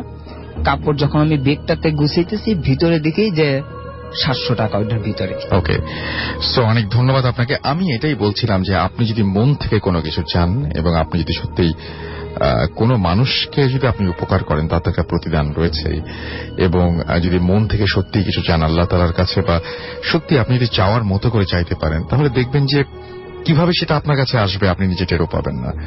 হয়তো কেউ একজন আপনার উপকার করে যাবে, যার উপকার করার কোনো কথাই ছিল না। হয়তো এমন কেউ একজন উপকার করবে যাকে কোনোদিন এক্সপেক্ট করেননি। হয়তো এমন কেউ একজন আসবে যাকে আগে কখনো দেখেননি, উপকার করার পরে আর কোনোদিনও দেখবেন না। এরকম অসংখ্য ঘটনা রয়েছে, এবং সেই ঘটনাগুলো নিয়ে আমরা হয়তো পরবর্তীতে আরো আলোচনা করতে পারবো। এবং মানুষের জীবনে ভয়ের যেমন ব্যাপার রয়েছে, মানুষের জীবনে অনেক সময় কোনো ঘটনা ফেস করে মানুষ প্রচন্ড রকমের ভয় পায়, ঠিক একইভাবে কোনো ঘটনায় মানুষ চমকে ওঠে, আতঙ্কিত হয়, অবাক হয়, বিস্মিত হয়ে যেতে হয়, হতবাক হয়ে যেতে হয়। এরকম ঘটনাও কিন্তু ঘটে, এবং সেগুলোও প্যারানরমাল অনেক ঘটনা রয়েছে। এবং আমার মনে হয় যে সেরকম ঘটনা আপনারা পেলে অবশ্যই আমাদের জানাবেন। ডক্টর আলিফ আবার আছেন আজকে, তার ঘটনা অনেক প্রশংসা পেয়েছে আসলে। তো আলিফ, আমরা যে প্রথম যে ঘটনাটা শুনলাম, সেই ঘটনার কোনো ব্যাখ্যা কি আসলে আপনার কাছে? আসলে ব্যাখ্যা যদি আমাকে জিজ্ঞেস করেন, তাহলে আমি বলবো যে আমি তো তান্ত্রিক না, বা আমি অত জানা বা এত জ্ঞানী না আমি সব বিষয়ে। তো যতটুকু আমি যেটা বলতে চাই আর কি, যে প্রথম ঘটনায় দেখা গেছে গিট খুলে যাচ্ছে, কাফনের কাপড় পরানো হচ্ছে, ইসলামিক ওয়েতে ফলো করছে, তাহলে কি ওইটা কোনো অন্য রিলিজিয়নের লাশ ছিল? মানে এটা আমার ধারণা, আমি জানি না, আমি শিওর না। হতে পারে এরকম কিছু একটা হতে পারতো, যে হয়তোবা আমরা হয়তো ইসলামিক ওয়েতে যেটাকে জানাজা দেওয়ার জন্য যে প্রসিডিউরটা ফলো করছি, হয়তো অন্য রিলিজিয়নের লাশ। এমনিতেও মানে জিনিসটা বেশ ভয়ঙ্কর। এবং সেকেন্ড যে ঘটনাটা, সেই ঘটনাটা খুব অদ্ভুত। সেকেন্ডটা তো রাসেল ভাই মানে মানুষ যে একটা জিনিস দেখতে পারে, মানুষ যে দেখলো যে কবরের কোণে দাঁড়িয়ে আছে, এটা আমি তো মেনে নিলাম, কিন্তু তারপর যেটা বলে সাদা কাপড়ে পুরো জায়গাটা ঢাকা, হ্যাঁ, এটা মানুষের কল্পনা করতেও কেমন লাগে। মানে আমি এটা দেখার পরে যখন নিচে চলে যায়, এবং ওনার সামনে জিনিসটা ভ্যানিশ হয়ে যায়, মানে উনি যাওয়ার পরে আর কিছুই দেখেন না। এক্স্যাক্টলি। এবং ব্যাক করার সময় আবার তাকে ডাকছে, সেটাই। এইটা শোনার পর আপনিই যায় কিভাবে থাকবেন। আমি তো মাঝে মধ্যে চিন্তা করে যখন শুনি ঘটনাগুলো, যারা আমাকে বলে যায় যে উনি আশিক ভাই আমাকে বললেন, উনি একজন কাস্টমস অফিসার আর কি, বিসিএস ক্যাডার, ঢাকার বাইরে আছেন পোস্টিং এ। তো তার কথা হচ্ছে যে আমাকে ডাক দিল, এত মায়াবী সুরে ডাক দিল, আমি মানে ওই মায়াবী সুরে হয়তো আপনার তাকাতে ইচ্ছা করবে, কিন্তু আমি তাকাই নাই, আমি কিন্তু দৌড় দিই। সেটাই না, মানে আমরা মনে হয় বেশিরভাগ মানুষই দৌড় দিব এরকম অজায়গায়। যদি কেউ আসলে এরকম ভাবে ডেকে ফেলে, যত মায়াবী হবে তত বেশি ভয়টা বাড়বে। সেটাই। আমি রাসেল ভাই আসলে মানে যত স্টোরি বলেছে এই পর্যন্ত, অনেক স্টোরি হয়তো বা একটু মর্মান্তিক, কিন্তু একদিনে আপনার ফ্রেন্ডকে লাশের কাফন কাপড় পরা অবস্থায় দেখলেন হেঁটে যাচ্ছে, পরের দিনই তো আপনার ফ্রেন্ড আপনার সামনে থেকে চলে গেল, এই জিনিসটা সবচেয়ে মানে হৃদয় বিদারক আর কি। তো thank you very much. Stories গুলো অনেক বেশি প্রশংসিত হয়েছে এবং আশা করছি ভবিষ্যতে আবার এরকম পেয়ে যাব।